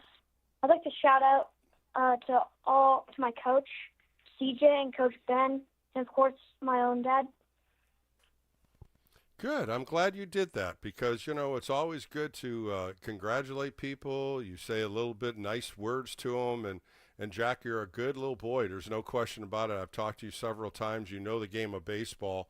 And today is a day for Father's Day. And Father's Day, there's all kind of different fathers that always prepare you and every different things you do. And I loved what you said about your head coach. And that's a guy that's always there for you to make you better, correct? Yes. So what'd you think of the trade today? Talk to me, my friend. I'm enthusiastic. I'm going to the game on Thursday, and I'm hoping he gets one to McCovey. Right now he's batting .272 with 15 homers and 58 RBIs. So I think he's going to fit in well with this lineup and maybe give Ramos some lineup protection. And a couple other ones, too. I mean, I think he fits in perfectly. Of course, we're talking about where he goes in the lineup. He hit second today. When they play the Yankees, we'll find out what Bob Melvin does with him and find out what he was to do when they play Cleveland on Tuesday. Oh, he'll be in that lineup, and Giant fans are going to stand and welcome him in just like they should because this is a fantastic move for a fantastic player, and I can't say it enough. Fantastic move, won't you think? Yeah, it's crazy how cheap they got him for. I know it was great arm, rated best prospects pitcher in baseball, but this guy has proven himself already, and I think he's done enough to get the respect to get this guy. Do you think he's going to have trouble hitting in the National League? Jack, do you think he'll have any trouble hitting in the National League? Because I don't think so. I don't think it'll make a huge difference, but I think the pitching is pretty even. The American League, of course, has Screwball. Am I correct? And all those the guys. National League has but what? He's going to have to face Skeens. Yeah, but when you look at what he's going to do here right off the bat, Jack, he's got 3 with Cleveland, 3 against Boston, 3 against Miami, 3 against the White Sox. That's a nice little warm-up for him to get ready to go into July, and I think that's a big, big plus that he can come here and lift the spirits and get some runs and get some run support for these starting pitchers that have really been carrying the club. Yeah, I'm a little bit wondering how Chappie will fit in, but I think he'll fit in fine. I think Devers can go first base or, of course, DH because we mostly got him for the hitting. Yeah, I think so, too. Well, Jack, you have a great night. Thanks again for calling in. I appreciate all your thoughts. And playing summer ball still?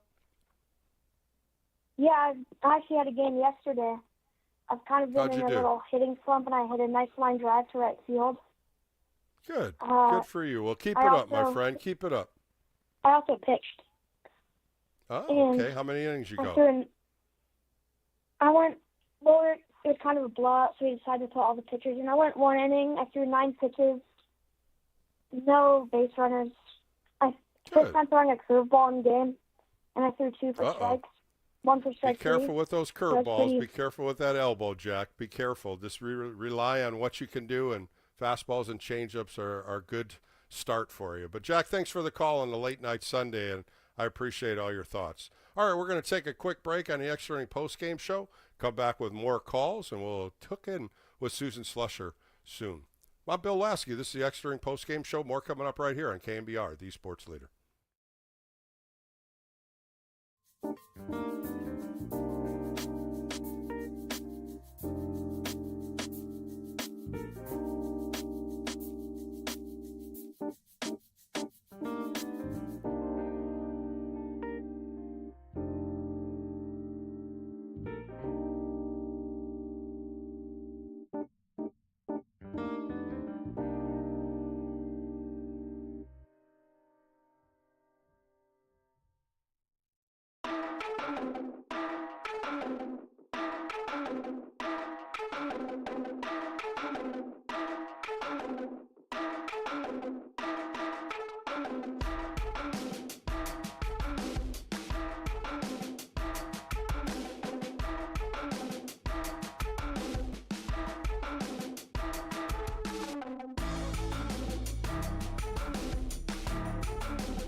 KNBR Extra Innings with Bill Laskey keeps the postgame rolling live right here. Sponsored by Lenardi's Markets of the Bay Area. Quite simply, the best. On KNBR 104.5 FM and 680 AM.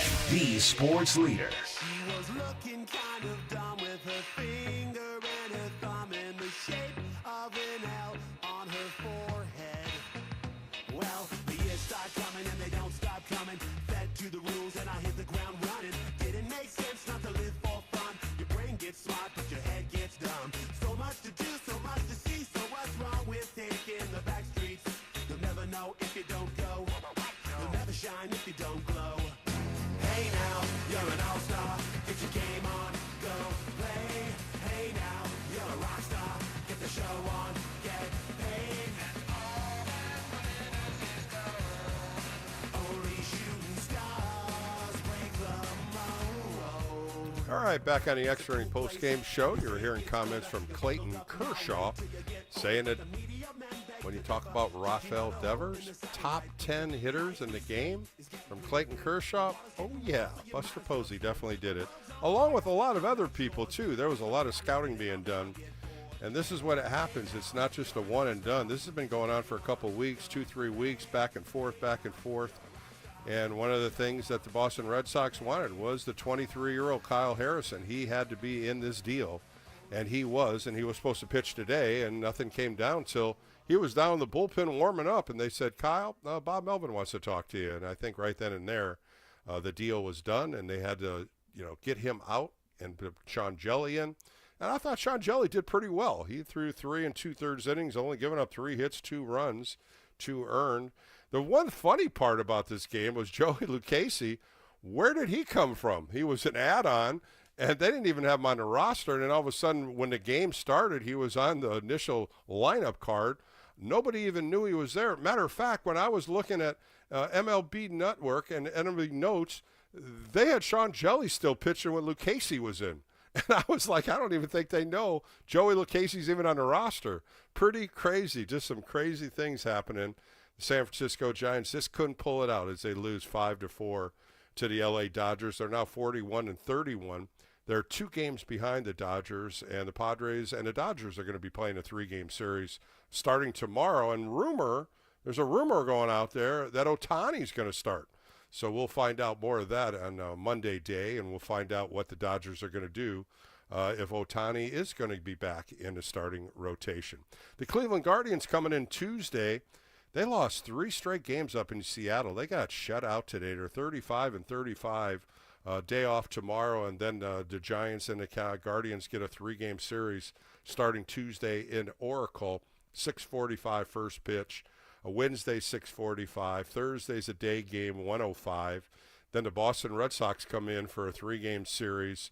2 day games next Saturday and Sunday. Of course, Extra Innings will be following that up. Then Monday's a day off, and the Miami Marlins come in. So a nice 9-game homestand. And why not pack the park? Why not? Let's show Rafael Devers, what Giants fans are all about, and give him a standing ovation. Welcome him into the San Francisco Giants organization. Let's do it Tuesday. Why not? 6:45, first pitch. All right, my next call, pretty cool, all the way from Australia. Let's talk to Matt. Matt, you're on the Extra Inning post-game show with Bill Laskey. How are you down there, my friend? I'm doing very well, Bill. How are you? I'm doing good. When I saw Australia, I said, wow, what time is it down there? What is it, like 1:30, I think, somewhere around there? Oh. In the afternoon on a nice, Monday afternoon. So happy Father's Very Day, like cool. everybody else is saying. So. Well, thanks for calling in, Matt. Are you excited about the trade the Giants made? I think it's awesome. I mean, it just shows like how much Buster's making different moves, and I know it's just you talk about these talents that the Giants missed out on Judge, they missed out on Ohtani, they missed out on Soto. They didn't miss out on Guerrero, but he wasn't. He was going to be out there, and there's more than likely we're going to hear rumors. Oh yeah, he likes the Giants, but then they were never going to get him. But you're looking at $50 to $60 million players, and the Giants. Devers might not be quite up at the level of those guys, but you're talking about somebody that you got for less than half of that price. And 28 years old, and and a face possibly of the franchise. I know he's only a DH at the moment, but he has potential to play other places. But to have Chapman for 6 years, you got Adames for whatever it was 6 years, and now you got him for 8 years, and all between 28 and 30. I mean, I think that's huge. I mean, it's super exciting for the Giants. And well, then I just want to say one thing. I'm glad you're excited, Matt. I'm glad you're excited. I hear it in your voice, and what it does, it opens up the offense. And this is something we've been talking about for the last couple of months. Where are they going to get a good hitter? They'd always jump on Willie Adames hitting 205. They all jumped on Matt Chapman for 225. Well, when you get a good hitter like Rafael Devers, you'd start feeding off of him. You start looking at him a little differently. He might say something differently to you that makes you a better hitter. There's things that you just strive off of. That's what's great about the clubhouse. That's where that confidence starts coming. And you start getting 4, 5, 6 runs for these starting pitchers. That's what we've been waiting for. Well, like you said, 28 years old, but 9 years in the league. And I just want to touch lastly on the Wilmer Flores thing. And it might be something that Wilmer might be thinking of, and yes, he has carried the Giants this first half of the season. But to me, what I see is like it's a business. Obviously, baseball is a business. Everybody loves Wilmer. Everybody loved Lamont Wade, but honestly, you had to make a move to get rid of him. I look at Wilmer having 50-plus RBIs as a possible trade chip. The Giants have a lot of guys, right fielders, or not right fielders, right-handers, right-handed bats that can possibly fill in for Wilmer. And if Wilmer's got the 50 RBIs, I mean, that looks pretty enticing for a team that needs a right-handed bat. Yeah, and the other Wilmer's thing, got an too, Matt, expiring I contract. think it also, Matt, I think it strengthens your bench. Even if he doesn't play, it's a good bat coming off the bench. And I think that's a key that the Giants didn't have. Good pinch hitters, possible in and out. He could play first base. He could go in and DH. There's ways you can maneuver. That's what's great about Bob Melvin. We talk about the puzzle you put out there every day, and you have opportunities to move players. Just like second base. You might see Casey Schmidt start playing a little more second base. Fitzgerald's been in a little slump. No question. So where's the negatives? Where's the positives? How can we make this team better? Well, Buster Posey put a big old plus on Rafael Devers with a big positive mood today. Absolutely. Thanks, Bill. Well, Matt, I appreciate your call. I appreciate your time down there, and I'm glad you're a Giants fan all the way in Australia. Oh yeah, listen to probably more games since I've lived here than I did when I was back in the States, because I'm an early to bed guy, and I get all my games around 6 in the morning and 12 in the afternoon, so it's perfect for me. Well, call in more. I'm on every weekend. Love to talk to you more down there in Australia. But thank you again for calling in on a late night Sunday, but early afternoon for you. All right, let's go to Stockton and talk to Don. Don, you're on the Extra Inning post-game show. We're going a little later tonight with the Blockbuster trade that Buster Posey and the Giants did to acquire Rafael Devers. Tell me your thoughts on the move. Hey, Bill. I wanted to say Happy Father's Day for you and all the Giants and ex-Giants. And yeah, I appreciate. Say back to you too, and all the fathers out there. We kind of just brushed that on the side today. Of course, all the players were wearing blue because it was Father's Day. You saw a lot of Giants wearing the powder blue. They do respect it very well, just like they wear pink on Mother's Day. It's very cool what Major League Baseball does, and thank you so much for the shout-out. Yeah, you're welcome. The good thing, there's a good and a bad thing here. Devers looks like a hot player, from like right center to left center. He's going to be spraying the ball all over the place. We need some power. Mm-hmm. But when I heard the trade, I was like, well, that means Chapman's hurt for more than past the 20th, probably for the end of the month or longer. Mm-hmm. I just hope he's all right, because as soon as he comes back, boy, we're going to have a hot lineup, I think. I agree. And, you start thinking where you could put him in the lineup. I think he might stay in that 2 spot. That's where the Red Sox had him as their designated hitter. I talked earlier about how the lineups usually do it. Back in my day, the third hitter was always the best hitter, and it's changed, in many years. And now it's the number 2 hitter. He's usually the hot hitter in the lineup. Of course, when you look at the Dodger lineup, you can't really talk about that. They got 6 or 7 of them in a row.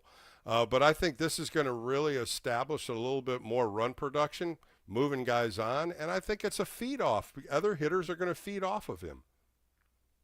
I agree 100%, Bill. And what I think is when Chapman comes back, you've got a 3 to 4, 5 spot that you can have. I mean, I like the 5 spot for some reason. They get a lot of ribbies in games. Yeah. I mean, I don't know if he's not going to play at the position and he's going to be a DH. That's fine. We got plenty of guys that can play first base and third base. Casey, I thought he was coming up for another grand slam today. He hit 2 in the last 2 days. And I'm like, yeah. My son says, oh, grand salami, the bags are loaded. And I go, oh, Casey's up again?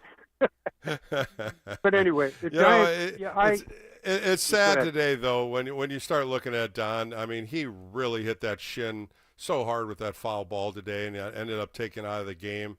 I just don't know how bad it is. Guys that get hit like that, a lot of the big hitters will suck it up. I'm okay.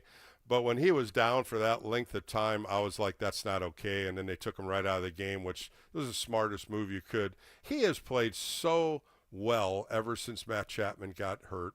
He's a third baseman. That's what he got drafted at. Made some sensational plays in Colorado. And I thought his bat was waking up. It really started. He was starting to drive the ball a little more, got a couple base hits up the middle. And like you said, the 2 grand slams, no one's ever done that in a Major League Baseball team from the San Francisco Giants. That's the first time that ever happened. Yeah, and he could have had a third one today if he was playing still. But you know what? It's so true. I'm glad Chapman, I know he went into first and he twisted his wrist or whatever he did to his hand, and I was kind of upset, but he'll be back. I know he'll be back. And on the positive side, the Giants, they are rolling right now. They're keeping the pitchers are keeping us in the games, and we're gonna have 50, 65, 60 wins by the All-Star break, possibly. But well, I tell you what, I'm looking at this homestand right here, Don, with 9 games, 3 against Cleveland, 3 against Boston, 3 against Miami. This could be a homestand that puts them right into first place. I really believe that, because you got 3 teams coming in here. Cleveland just got swept by Seattle. They're 35-35. Boston just swept the Yankees. They're going to go play Seattle, so we'll see how Boston does against Seattle. The Mariners are playing good baseball, but next weekend's going to be a fun weekend with Rafael Devers going against the Boston Red Sox. Oh, yeah, I can't wait. Anyway, you have a good weekend, Bill. Thank you so much. And yep. Another Don, thing, thanks for there the was call. Yeah, you're welcome. I'll talk to you later. All right, appreciate it. Let's go to Rancho Cucamonga and talk to Jay. Jay, you're on Extra Inning Postgame Show. A little later tonight, but a lot of good excitement and a lot of Giants fans really tuning in and telling us how excited they are. I am excited. How are you doing, Bill? I'm doing good, buddy. I'm excited for a lot of Giants fans. I'm excited as an ex-player and a fan and an analyst. This was a fantastic move, and it's going to pan out. It is really going to pan out because the offense is going to get a jolt. Yeah, for me, I moved down here about 3 years ago, and I love it. It was one of the best moves I made for me. But obviously, I am from the Bay Area, so I probably wear, all my sports teams down here. And I was coming in here pretty high. I was just coming off the Warriors championship, and it was still the middle of from the post 2021. So I was feeling good about the Giants and thinking about the Niners, but hasn't been good. And my girlfriend, God bless her, she's a Dodgers fan. She grew up down here, and she's an Eagles fan too. So she's had a banner year. But yeah, you got a couple championships in your house. Yes, and it's funny because she does have a signed. She got as a kid a signed baseball from Tommy Lasorda. So I mean, how can you argue against that? And her dad, ironically, is a Red Sox fan. So that's all we were talking about tonight too with the trade. Right. What did he say? Did he like it? Was he kind of upset with Devers? Well, this is a family show, right? No, sorry. Yeah, He was like, gotta not be so nice. happy. Be nice. Yeah. I heard a lot from different writers. Yeah, the Red Sox fans were not happy with the move. Yeah, he was not happy on there, but I am excited. And I feel we are on the rise, and I just want to say this. So I'm so thankful for the KNBR app and MLB, so I get to listen, and all the other sports teams apps, so I get to bring it down here. But I know he gets a bad rap, and I still think a lot of this is because of for anxiety too, because like a lot of last year was a majorly fluke year. I am so glad they brought in Buster Posey for this, but a lot of the players were still in development. There was a lot of injuries we had, and I don't honestly think. I mean, I don't know, but I don't honestly think that they were ready to spend. But the time is right, and I'm just excited on it. But I just want to give some credit to Yeah, the move was right. I really believe the move was right. There was money to be spent, and Buster saw a true hitter. And I keep talking about this all night today, Don, is he hits from the left side, Jay, from the left field line to the right field line, and that's what he does, and that's a true hitter. And when you see Buster Posey as a catcher, an all-star catcher, he's going to be in the Hall of Fame. He's behind the plate watching these guys hit like this, and he saw a true hitter. He saw a first-time, a hitting champion. There's no question about it. He could be that way. 280 lifetime. He's only 28 years old. He's only going to get better. He's in his prime right now. So this was a good move, Jay, and I really appreciate your time tonight. Let's go on to Andrea. Andrea, you're in Berkeley. How's the night in Berkeley going? Great. We got a Sunday fun day, just in a different way.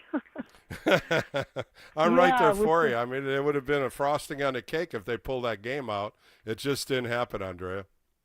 Yeah, but we got the trade, and we have Rafael Devers, and that's a really good, timely trade. He's born October 24 in 1996, and he's a Scorpio, and that's a sign of transformation.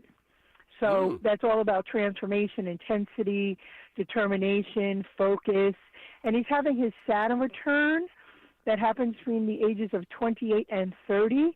And it's a cycle of new beginnings and increased career responsibility and success.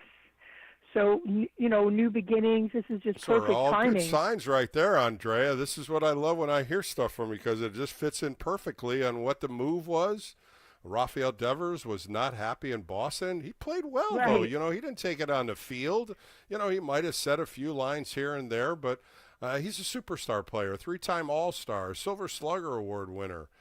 You can't take that away from a bat with a guy that's hitting 280 lifetime and he's going in his 9th year. Right. It's so interesting about the 280 because, it's Father's Day, and my dad also helped teach me baseball, and he always said anything above 280 is a good hitter. And it's like, oh, there's that number again. And it's not easy to hit 280 these days. No, it So, really isn't. you know- And playing in Boston, he hit a lot of balls off the Green Monster. Mhm, And I right. keep throwing this back. I don't know if you got to watch the ESPN game, how they put all his hits into Oracle Park. And there was like 11, maybe 12 balls that were doubles that are home runs at Oracle. So that's only going to increase it. I love the production of a hitter that can go from left field to right field line. You don't have that with this Giants team. You don't have hitters. Jung-Hoo Lee maybe, but I think Rafael Devers is going to show people that he can go left field line, hit the gaps, the triple alley, and we'll see what he does with the Cove, because I think he's going to hit a few of them in it. Oh yeah, I mean he definitely brings his accolades and the Silver Slugger and all the awards that he won, and it'll just be a welcome addition to the team, and it's just really good timing because the Giants can really use that bat that they keep talking about. And I was watching. Well, Andrea, I got to Network. cut you. I got to take a quick break here, Andrea. Thanks for holding on. We'll definitely continue this conversation. It's a big, big move that Buster made, and I appreciate your time, Andrea. And with that saying, we're going to take a quick break. Susan Slusher is going to join us at 9:15. I got a couple more phone calls on hold as we continue on a little longer edition of the Extra Inning Post Game Show, but we'll be right back. My name's Bill Laskey. This is KNBR, the Sports Leader.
Bill is back. Fired up, bringing it, all excited. This is KNBR Extra Innings with Bill Laskey. Sponsored by Lenardi's Markets of the Bay Area. Quite simply, the best. Listen on your Google Home smart speaker by saying play KNBR. Where it began, I can't begin to knowing, but then I know it's growing strong. Wasn't the spring, and spring became the summer. Who'd have believed you'd come along? Back on the Extra Inning post-game show with Bill Laskey. Happy Father's Day out there for all the fathers that are still celebrating it with your families and friends. And it's a joyous day to get that honor, and Father's Day is that special day. But today, a lot of fathers got excited with Buster Posey and what he did, bringing Rafael Devers over to the San Francisco Giants from the Boston Red Sox. And the Giants gave up Jordan Hicks, Kyle Harrison, James Tibbs III, and Jose Bello. So 4 players now go over to the Boston Red Sox, 3 as pitchers. Jordan Hicks will make the club. He'll go to Seattle and meet the team in Boston. Kyle Harrison will be going to AAA with the Red Sox. James Tibbs III was playing in Eugene, so most likely he will go to A-ball. And Jose Bello was down in Arizona Rookie League, a very young right-handed arm, 20 years old, and he throws pretty hard. He's got 28 strikeouts in 18 innings, only walked 2. So a couple prospects got thrown in, but the whole name was Kyle Harrison. This was one name that they had to put in, and the Giants lose a 23-year-old lefty, of course, native here in Northern California, and a very likable player. I've had him on many times on this show, respect from Kyle Harrison, and he was always there when I asked him for an interview. So good luck to Kyle Harrison with the Boston Red Sox. All right, let's get back down the phone lines. We're going to talk to Susan Slusher here in a few minutes. Let's go to Jeff down in L.A. Jeff, you're on with Bill Laskey on an Extra Inning post-game show. How was the game today? I know they lost, but was there a lot of excitement going on? Oh, my God. Hey, Billy, how are you? I'm doing nice good. To talk to you. Listen, hey, I was out there on Friday and with the family and out there today, and let me tell you, a lot more fun coming home Friday than it was today. But the big news, I mean, what a great time to be a Giants fan right now. It really softened the blow for a Giants fan hunkered down here in L.A. I'm really excited about this. As far as energy at the ballpark, great energy both days that I was out there, and really great to see so many Giants fans showing up in their gear and repping the Giants flag. That worm has turned a bit. People aren't so afraid to show up as a Giants fan at Dodger Stadium anymore. That's nice to see. But I'm so glad to hear that. You know, Jeff, let me throw it in. So I'm glad to hear that, because I know a lot of Giants fans pulled away from that. They didn't want to go down there. It was harder than you expect, and you got abused by a lot of Dodger fans. But I'm glad that's opening up, because here at Oracle Park, a lot of Dodger fans come up here and watch games, and I'm glad that's changed a little bit for Giants fans. Yeah, it's changed a lot. As a matter of fact, not too long ago, I saw a bunch of Dodger fans in their unis out in front of Golden Boy Pizza in North Beach when we were up there, and that kind of blew my mind. But it is opening up, and Dodger fans are pretty graceful right now, and it's actually a fun environment and really exciting. So that was pretty groovy, even for the whole family. But I really like, Bill, what this guy's going to do for our lineup. Just his presence is going to create a lot more strikes for the hitters in front and behind him. Look at Richie Aurelia and 30 home runs batting in front of Bonds. Look at Jeff Kent and a questionable Hall of Fame career right there. So this is going to dramatically shift the type of pitches these hitters are going to see, and it's going to really start to open up things and create a lot of run production. And that's what we want to see. I mean, the pitching has held so well going all the way up to this point when you're looking at 72 games, and the offense just hasn't held up to what they can do. When you're looking at a team that's under 20, they're like 23rd out of 30 teams with a batting average only about 230. And you look at the pitching part, the bullpen's number 1 in Major League Baseball with under a 2.5 earned run average, overall a 3.2. That's fantastic. Now, Buster says, let's get some run support and watch these guys go in length a little bit more, give them a little more confidence on the hill, and you're not really struggling to make that perfect pitch anymore. Yeah, exactly. I'm excited to see these hitters really start to see some pitches they can attack and not chase out of the zone as much as they've had to because they've been pressured to do that. But let me ask you one thing on the pitching here. The pitching has been fantastic, with the exception of I have a little apprehension on the late inning relief. Walker has been really shaky, and that hanging slider today was really sad to see again. And he's falling behind hitters, as well as our closers are falling behind hitters. So I think there's some vulnerability there to think about.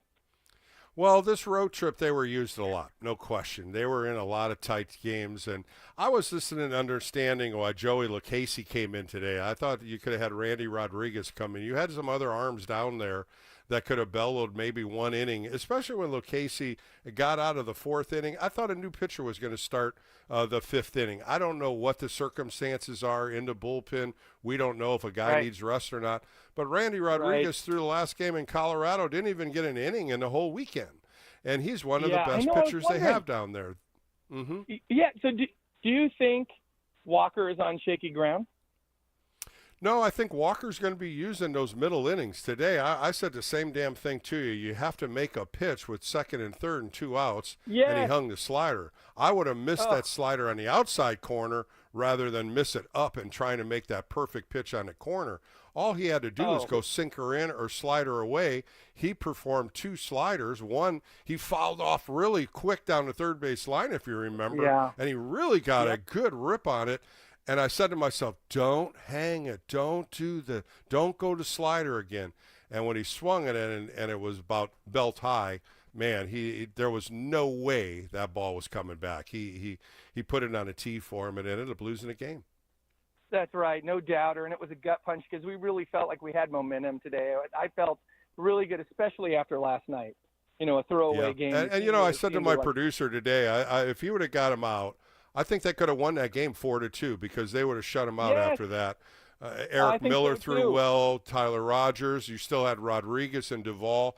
I really thought after Harrison got off, I really thought Bob was going to use everybody in the bullpen because he's got tomorrow off.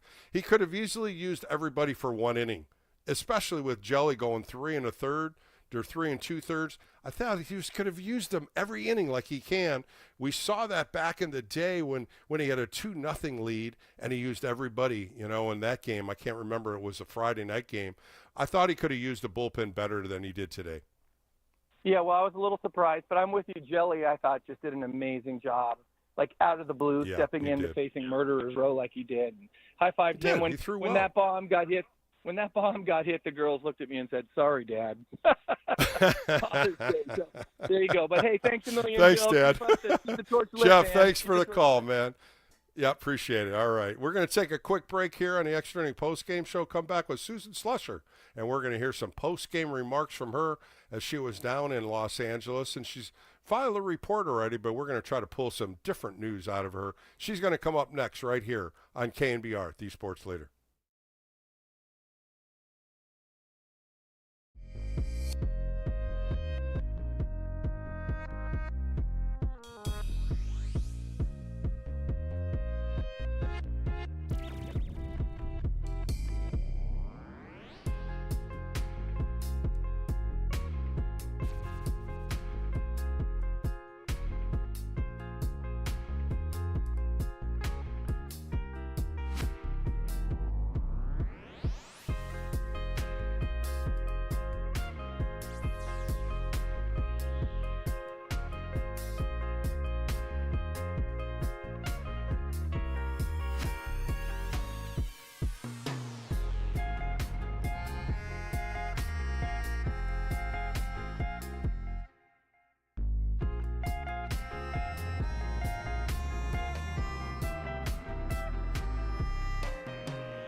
The game may be over, but we know you want to talk more ball. So KNBR Extra Innings with Bill Laskey continues. Sponsored by Lenardi's Markets of the Bay Area. Quite simply, the best. We are KNBR 104.5 and 680, the sports leader.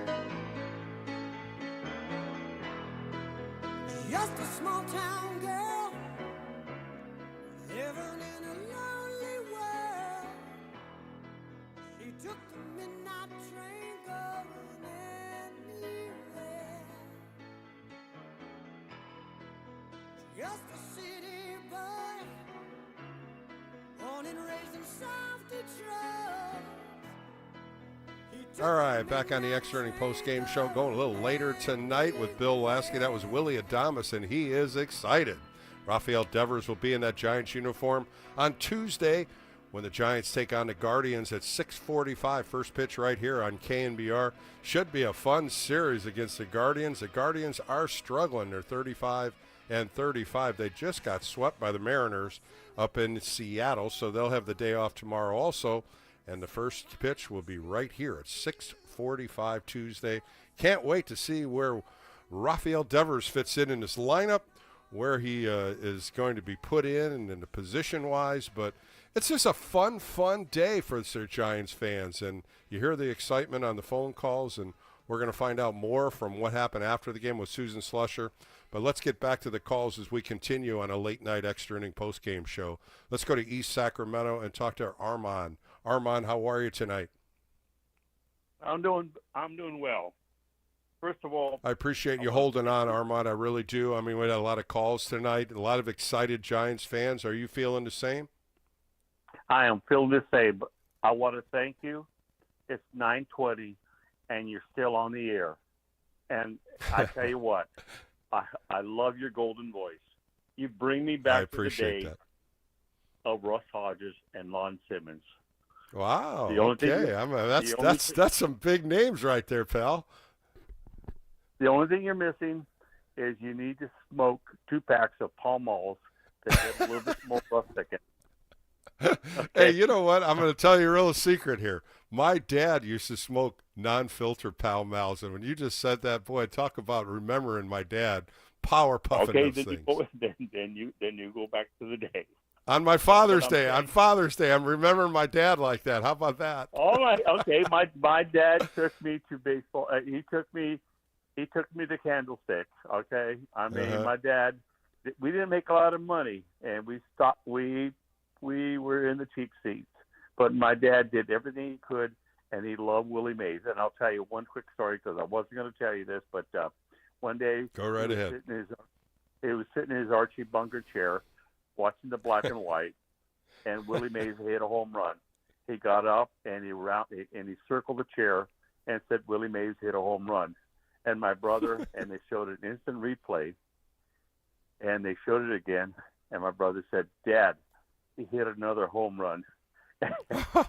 He wasn't thinking. Yes, he was ready to kill my brother. But anyway, I wasn't going there. But anyway.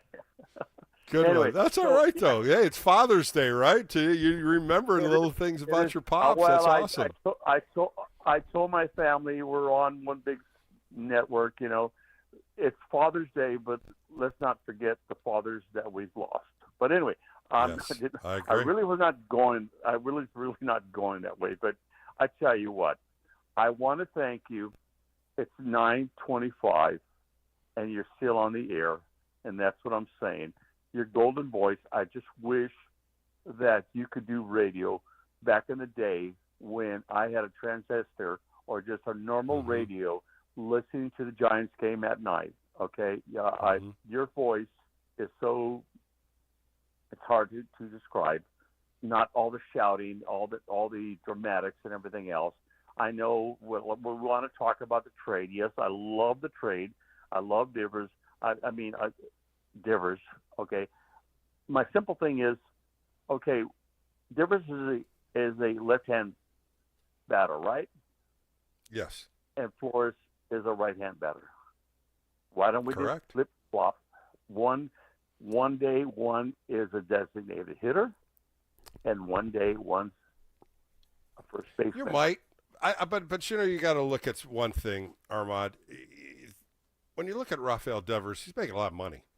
He's going to hit. He's hitting 280 lifetime.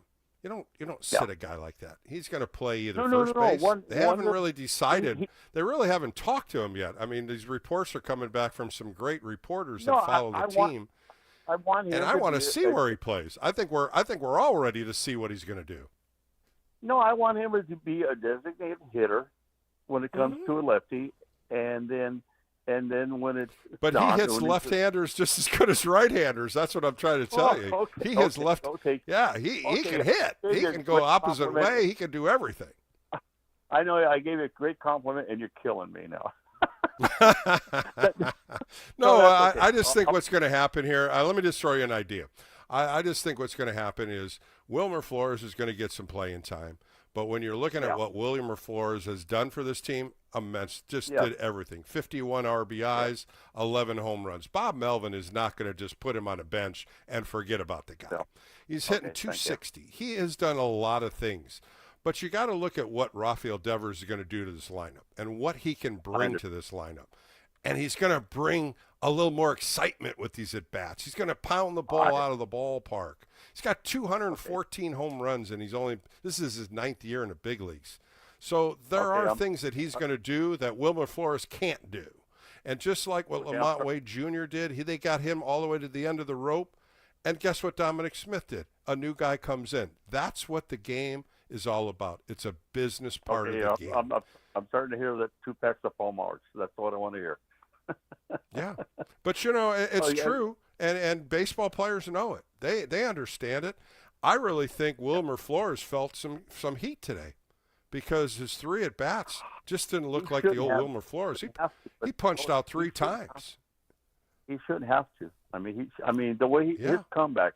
He was hurt last year. It just happens, though. But, hey, I want to appreciate your call today. I got to grab on Susan Slusher. She's going to come on next. But call me more on the weekends. I love the conversation. I appreciate it. Lon Simmons and Russ Hodgers. Oh, they had the most beautiful voice.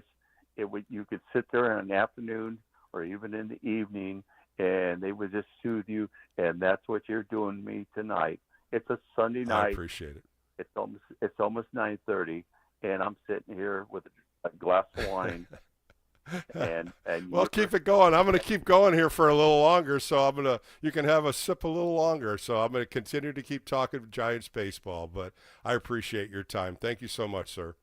All right, coming up next, my good friend. She writes for the San Francisco Chronicle. I'm so excited I get to talk to her. Let's bring on Susan Slusher. Susan, how in the hell are you? Oh, I thought she was on. Come on, Kyle. Kyle, what's going on? My producer's falling asleep. All right, let's go to Sebastopol and talk to Jeff. Jeff, you're on with Bill Laskey at the Extra Inning Post-Game Show. What's going on, Jeff? Hey, Bill, great show. I was driving, I was listening to the game, the pregame, and then they said that Harrison was pulled. My first thought was, oh no, he's hurt. And, I kept listening to the broadcast, and then, I kept listening to the broadcast, and they said, oh, well, there's a trade, and I'm like, yeah, who? And then I was just thrilled like a little kid, saying, like, you got Rafael Devers?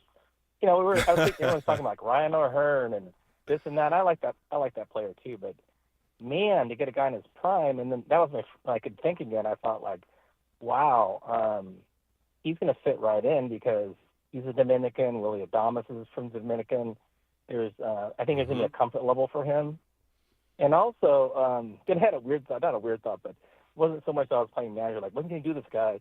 It was like, wow, Bob Melvin must be thrilled to be an organization that has these resources. Yeah, Buster Olney went up to him. Yeah, Buster Olney went up to him and said, when did you find out about the trade? And he said 15 minutes ago. So, this was going down to the wire. A couple of reports came in. Buster Posey has been doing this for 2 to 3 weeks, this conversations, and it finally pulled a trigger today. And Kyle Harrison was the name that was the spark in this. Yeah, and I think it's so great to get him, like, the middle of June, 6 weeks before the deadline. I mean, man, this guy could really make an impact. Yeah, especially with the schedule they have coming up. the schedule is really going to be very, very positive with the Giants when you're looking at the Guardians, a 500 team. The Red Sox are struggling until they just beat the Yankees 3 times. You got the Marlins, the White Sox. That's what I'm looking at going down the road here. You're talking about 12 games, 15 games. They could really make an impact here. Yeah, and I know some of the callers are worried about who's going to play where, but if these guys hit, they're going to find a place to put him someplace. And I'm so confident. And there's not going to be any kind of controversy, no question. You saw the Giants players before the game in the dugout; they were all high-fiving each other. The smiles were there. Rafael Devers is probably one of the top 10 hitters in Major League Baseball, and Buster Posey pulled one of the biggest trades so far in his early career being president of baseball operations. And it could turn out to be like the biggest trade of the whole MLB season. It's just great. Well, you heard it. It was all over radio. It was all over TV. You heard ESPN. Even Clayton Kershaw could not believe they made the trade. And this is what's the positive about it. This is what's good about San Francisco and the Giants fan base. You hear it tonight, all night tonight. People are excited about it. I'm excited about it, and I'm an ex-player. I'm an analyst, and I love this move. This has just been a top of the night, a happy Father's Day, put it that way. Yeah, I couldn't believe it. So, happy Father's Day too, Bill, and have a good evening. All right, Jeff, thanks so much. All right, now I get to introduce my good friend, and she writes for the San Francisco Chronicle, taking a few minutes tonight, a very busy night down in Los Angeles. Let's bring in my friend Susan Slusher. Susan, how are you? I'm great, Bill. I'm sorry, I'm a little loud. I'm actually sitting in the TV compound waiting for a lift because there's nobody. You've been to the Dodger Stadium parking lot. There is nobody for miles, and I want it to be where it's a little safer. So waiting for a lift. And well, I appreciate your time because you've been very busy. This trade happened right before the game. Tell us what happened when you found out about it and how quick of it just spread across that press room. It had to have very fast. Yeah, it actually, I think, took a minute for everybody to kind of actually realize that it was real. Everybody's like, no, because it's so early, right? It's mid-June. Nobody does a Blockbuster deal this early. It just doesn't happen these days. I applaud that, by the way.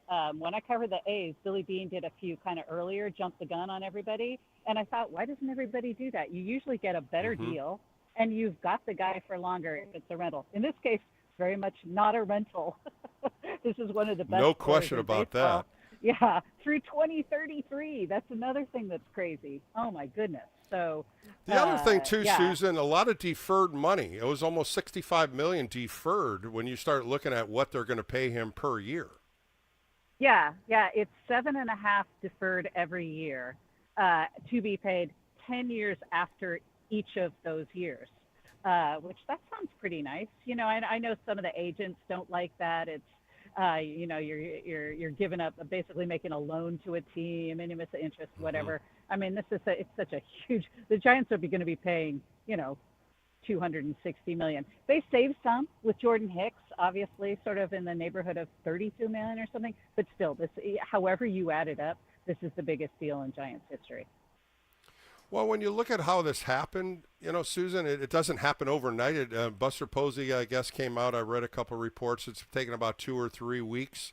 Was this anything? Was it leaked at any time when you talked to him or anybody else that they were interested in him? This is in a front office, I think, that is going to be prone to leaks. It's a pretty tight, small inner circle.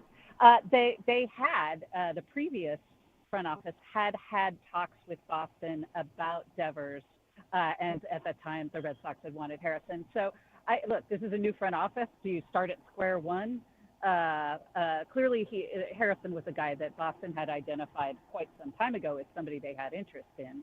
I do think that obviously Devers had become increasingly frustrated, let's say, with his time in Boston. And I think that more than anything probably drove the timing of this deal. And that works for the Giants because great, you've got this great hitter, exactly what the Giants need, a power left-handed bat, and you get him for longer. Yeah, a little bit of a shame that it happens on a day that Kyle Harrison's pitching. And by the way, Kyle, I am huge on Kyle Harrison. This is, it's tough to give up a young starter like this, particularly somebody from the Bay Area, somebody who is smart, works his butt off, just really great to deal with. Everyone loves Kyle Harrison. Very tough to Yeah, I happen agree on a right day there he's with you, supposed to Susan. start. I've interviewed him several times, and he never said He's no to lovely. me. He was so gracious. Even the time when he was in the bullpen, I did an interview with him, and he was as happy as hell. He was as happy he was in the big leagues. He was happy his arm was healthy. And, Logan Webb said something to him, I guess, walking out of the clubhouse. He said, keep your head up, you'll be a star. And I just thought Yeah. that was so gracious for Logan Webb. Oh, yeah. I mean, those two are really tight. He also told him, you've got a friend here in me, Logan Webb, forever. Like, those two are super tight. But, yeah, I mean, it is also a shame that it's not just that it's a day he's pitching. It's a day he's pitching against the Dodgers. And, it's not like they punted this game. Like, it was a one-run game. They really showed a lot of spirit, especially with a lineup that's missing some pieces and then loses Casey Schmidt. But, you're a little bit behind the eight ball when you've got a guy making his first ever major league start who finds out half an hour before the game and doesn't even know why until, like, a few minutes before the game. So, that was a crazy scenario. And, a lot of emotions. It's chaotic, right? And they showed so much fight. That was a game potentially they could have won, as Melvin said afterwards. That's one bad slider, and that's it. That's the ball game. And yet they still made it a one-run game with not a lot of parts. So yeah, interesting times with the Giants, but this was a wild one. Nobody knew that Joey Lucchesi was in the bullpen. There hadn't been any announcement or transaction reported, and we were like, "Is that Lucchesi?"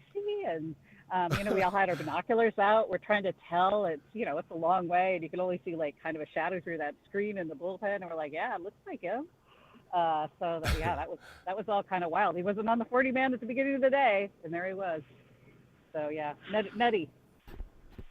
Susan Slusher joined me on the Extra Inning postgame show. She's down in Los Angeles. Postgame remarks, Susan, anything from Bob Melvin about the transaction and the trade? Was he talking about Rafael Devers, and was there any relationship with him? I don't know that Bob knows him very well. Certainly knows who he is. I mean, everybody knows who he is. Sure. I mean, he's excited to have exactly what they need. There is every manager ever loves when the top executive makes a bold move and shows that he thinks that the team can win. And, just by getting them one more piece, I think he loves that. A lot of questions are about where is he going to play and that kind of stuff, which, they haven't really decided yet. They want to get him in person and talk to him about it, which is something that it sounds like didn't really happen maybe enough at Boston. And that's one of the reasons for some of the frustrations, I think. So maybe a little bit of communication issue here and there. So they're going to sit him down, talk to him, see what he wants to do, give him the lay of the land. Obviously, he's not going to be playing third base if he does for very long, because they've got one of the best third basemen in the game. So, it's going to be first or DH or a little bit of both, and maybe fill in. Yeah, he DH'd all this year. I think he took to it. But they've also got Wilmer Flores. What do you do with Wilmer? Wilmer's led the team in RBIs. He's got a nose for the RBI. He's huge for them, clubhouse leader, all of that. So it's going to be interesting to see how they make this work. But, man, that bat is special. It really is special. So they'll find a way. Yeah, I was watching ESPN, and they kind of put all of where his hits are and his home runs against Oracle Park. I'm sure you saw that, and it was just unbelievable where he hits the ball and how he sprays the ball all over the outfield. And there was like 11 doubles that were home runs out to left field because it goes to left field so quick. But there was a couple things that you wrote. You talked about Dominic Smith, talking a little bit about him knowing Rafael Devers. Tell me a little bit about that.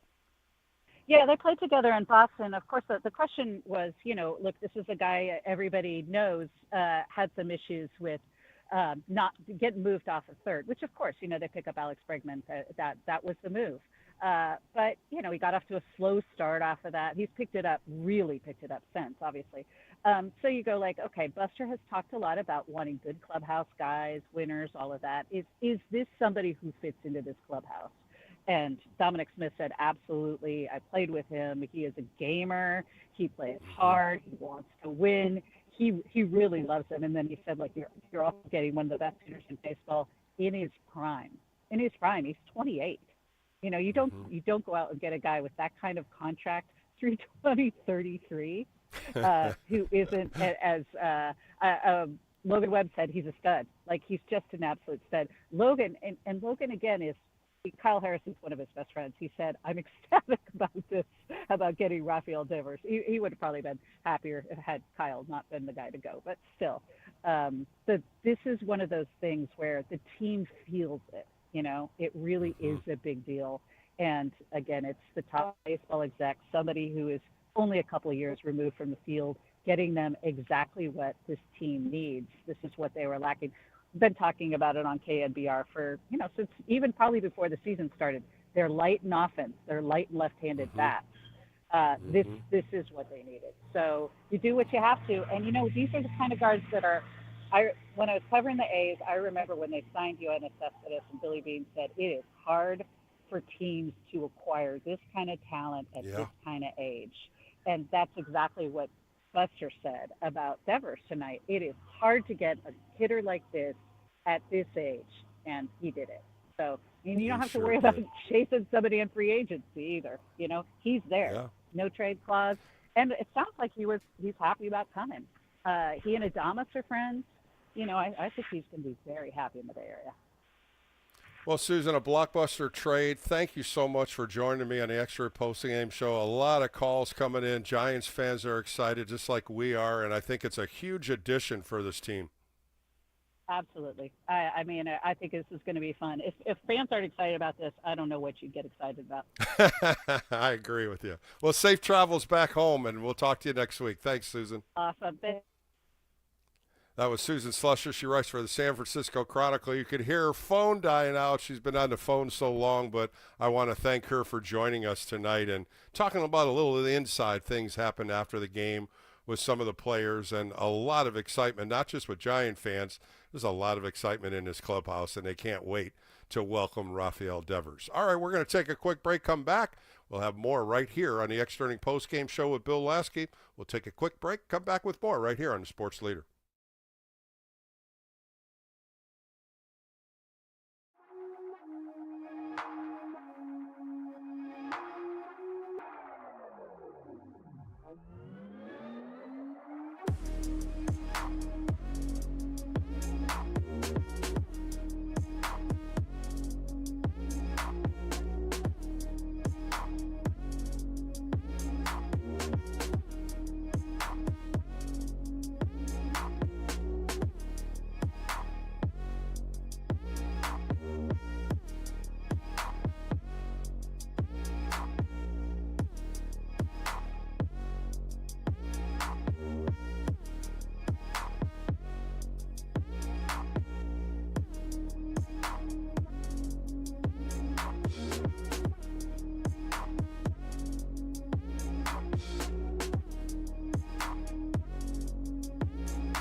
You're listening to the former Giants righty. It's KNBR Extra Innings with Bill Laskey. Sponsored by Lenardi's Markets of the Bay Area. Quite simply, the best. Heard on your Apple HomePod by saying play KNBR. All right, welcome back to the Extra Inning post-game show as we continue on a late night Sunday evening. It's still Father's Day out there, so happy Father's Day to all the great dads out there. And I hope your family enjoyed the day with you, and it's a great time to reflect on a lot of things that dads do for their families. And I just appreciate my dad who's passed away, but at the same time, my dad did a lot for my family, and I appreciate everything he did in the time when I had him. And I think about him daily. All right, let's get back to the phone lines. Got a couple calls here, and we're going to sit down. And I had a nice interview with Joe Noga. He's one of the beat writers for the Cleveland Guardians about the preview of the Guardians, so we'll bring that up on once I finish up a couple calls here. Let's go to Rob in Morgan Hill. Rob, thanks for holding on for me tonight. It's been a long night, but I appreciate you doing that. What do you got for me tonight, my friend? What's going on, Bill? After this, I'm heading to bed myself, man. But yeah, it's been a fun night, though. Fun night, a lot of excitement. Happy Father's Day, everyone, and let's keep starting our kids young. I mean, my wife's a Dodger fan, but that's not allowed in my house. But hey, man, Flores definitely looked anxious. You could definitely see it. But I mean, you got to think he's definitely got to be shifting over to first. At least he's going to be splitting time over there for sure. And his bat's definitely just too good to keep out of the lineup right now. You know, I totally agree with you. Totally agree with you. I mean, you're not gonna trade him to sit him, right? He's got to play. He's got to play. We saw him in 2022, 2023. That guy, he could play. You know, big thing though is Harrison has to be the centerpiece in this trade. He was to be, right on 100%. Our behalf. Yeah, and the other thing I bring up here is Andrew Bailey was a pitching coach here when Gabe Kapler, and he's now with the Red Sox. I think that had some things to do with it. There was no, when you're looking at some of the young talent, Kyle Harrison's got everything you want. He sure does. Absolutely. And do you think Kyle Harrison, because he has more time in MLB service, he's worth more than Hayden Birdsong, but I feel like Hayden definitely played a role in that as well. My big whole thing about this is, so we drafted Tibbs 16th in the entire draft, right? And he was 13th, first pick. 13th. Last year. Thank you. Out of Florida State. Florida State. He was a stud, 360 batting average, 24 bombs or something. So my question is, I don't even think he touched San Jose, right? And I think the Giants were hoping he's going to progress quicker. Yeah, he's got 12. I looked up his stats, Rob. He's got 12 home runs, 10 doubles, 32 RBIs, hitting 255. Left-hand hitter, of course. He's a stud, and I think that's one of the prospects. And this other kid, Jose Bello, he's a hard thrower. He's a young kid, too. He's only 22 years out of Dominican.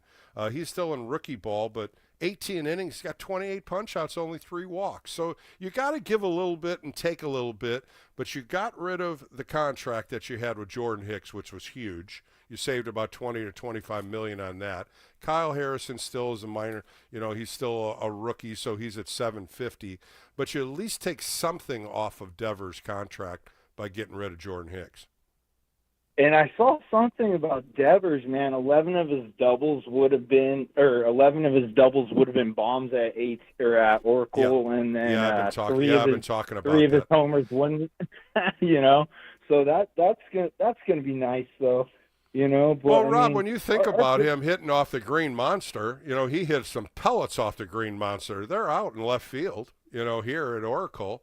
So that's going to be a great thing. I love watching good hitters going the opposite way. You hear me talk about it a lot when I say I wish hitters would just take a little longer to watch the ball to go the opposite way. And maybe that's something that he might be able to teach some hitters too. I love that because you listen to him and you learn from him. Willie Adames a big fan of his. Dominic Smith's a good fan of his. They're both saying this is huge for our clubhouse. You know, man, I used to watch. I watch or listen to 162 games. I'm probably the only 33-year-old at work that listens to an AM radio all day.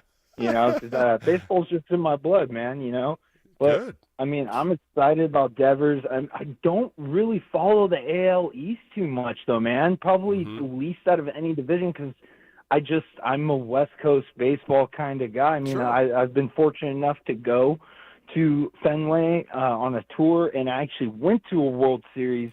The only game that the Yankees won, I actually went to the game decked out of my Giants stuff, and I got so much love. It was from the Yankees fans, actually. It was cool.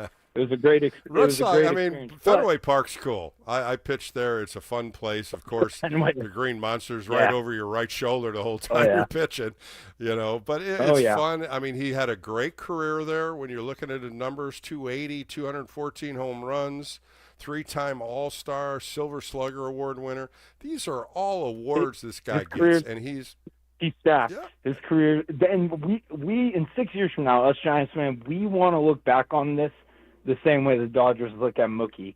You know, we want to look back the same way, you know? Yep, I agree. Well, thanks for the call tonight. I really appreciate you hanging on. And give me a call on the weekends. I'm here every weekend. You can talk baseball with me anytime you wish. So good night. Good night. All right, guys. take care. All right, have a good one. All right, coming up next, we're going to preview the Cleveland Guardians. I sat down with Joe Noga. He's been following the Guardians for over 25 years. 4 NBA Finals, World Series, even does a NFL Hall of Fame in Canton, Ohio. And I got to sit down with him. I talked about a little bit about what the Cleveland Guardians are doing. Of course, they got swept in Seattle. I had a chance to talk to him this weekend. That's going to come up next. So you'll learn a little bit about the Guardians as they're coming in for a 3-game series. And, of course, with the Manager of the Year, Stephen Vogt. That's coming up next right here on the Extra Inning Postgame Show on KNBR, the Sports Leader.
From the mound to the mic, this is KNBR Extra Innings with Bill Laskey. Sponsored by Lenardi's Markets of the Bay Area. Quite simply, the best. Hear him by saying to your smart speaker, play KNBR.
This is KNBR Extra Innings with former Giants right-hander Bill Laskey. Sponsored by Lenardi's Markets of the Bay Area. Quite simply, the best. Hear him on your Apple HomePod by saying play KNBR. Play KNBR.